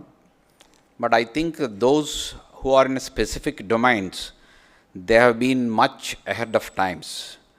They have been using these technologies since ages, and now we are talking about the procedure, method, etc. as a theoretician. So I think there is a gap that is needless to mention. So since NRSC has given an open platform, and we have colleagues who are working, so I am sure they will make use of this through students. So students are the best tools. So I appeal to all the faculty members in respective areas to chalk out a plan, so which I will anyway we will work out. So once again I take the opportunity, and I will fail in my duties if I do not mention about the excellent work done by the entire Office of the Dean Outreach and all the student volunteers. A big round of applause. So they have done a wonderful job for this planning. And again, as I mentioned this morning, I have to acknowledge from bottom of my heart all the help extended by Narasimha Rao garu. So big round of applause to him.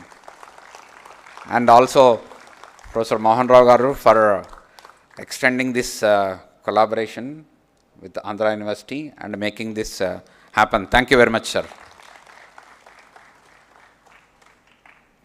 Before remarks by Dr. C.H. Mohan Rao garu, I request Dr. Raghunath Rao garu, Vice Chairman of the ASTC, to kindly come on to the dais, along with the Founder Fellow of ASTC, Dr. C.H. Venkateswara garu, Additional Director General of Geological Survey of India, to come on to the dais.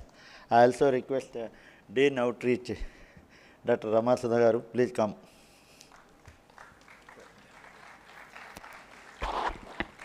Well, every good thing has to come to an end. And since morning we are having a feast of intellectual lectures, and we thoroughly enjoyed all the presentations.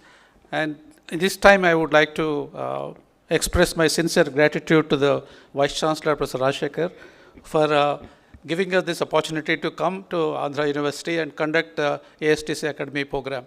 The program went on very well, and the university staff and students have really taken care of this. They really paid lots of attention. I sincerely thank all the people who made this possible, and myself and Narasimha Rao both together, gratitude to the university and to you. Thank you.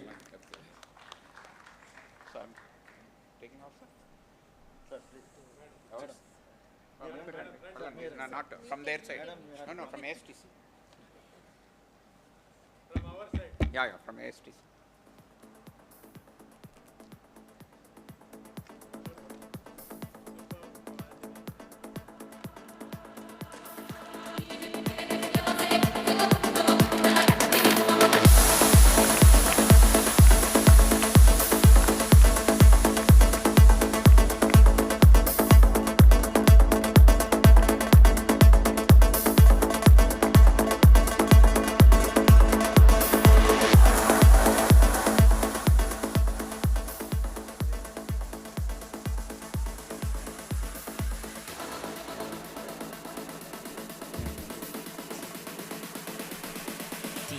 to the human heart.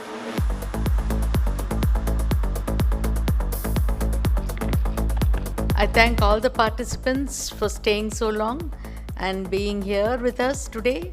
Thank you very much. Thank you everybody from ASTC and also university and my student volunteers, without whom probably this wouldn't have been possible, and my team of Dean Outreach. So I give a big round of applause to all the student volunteers who were there with me since 1 week, and also my office of the Dean Outreach. Thank you very much.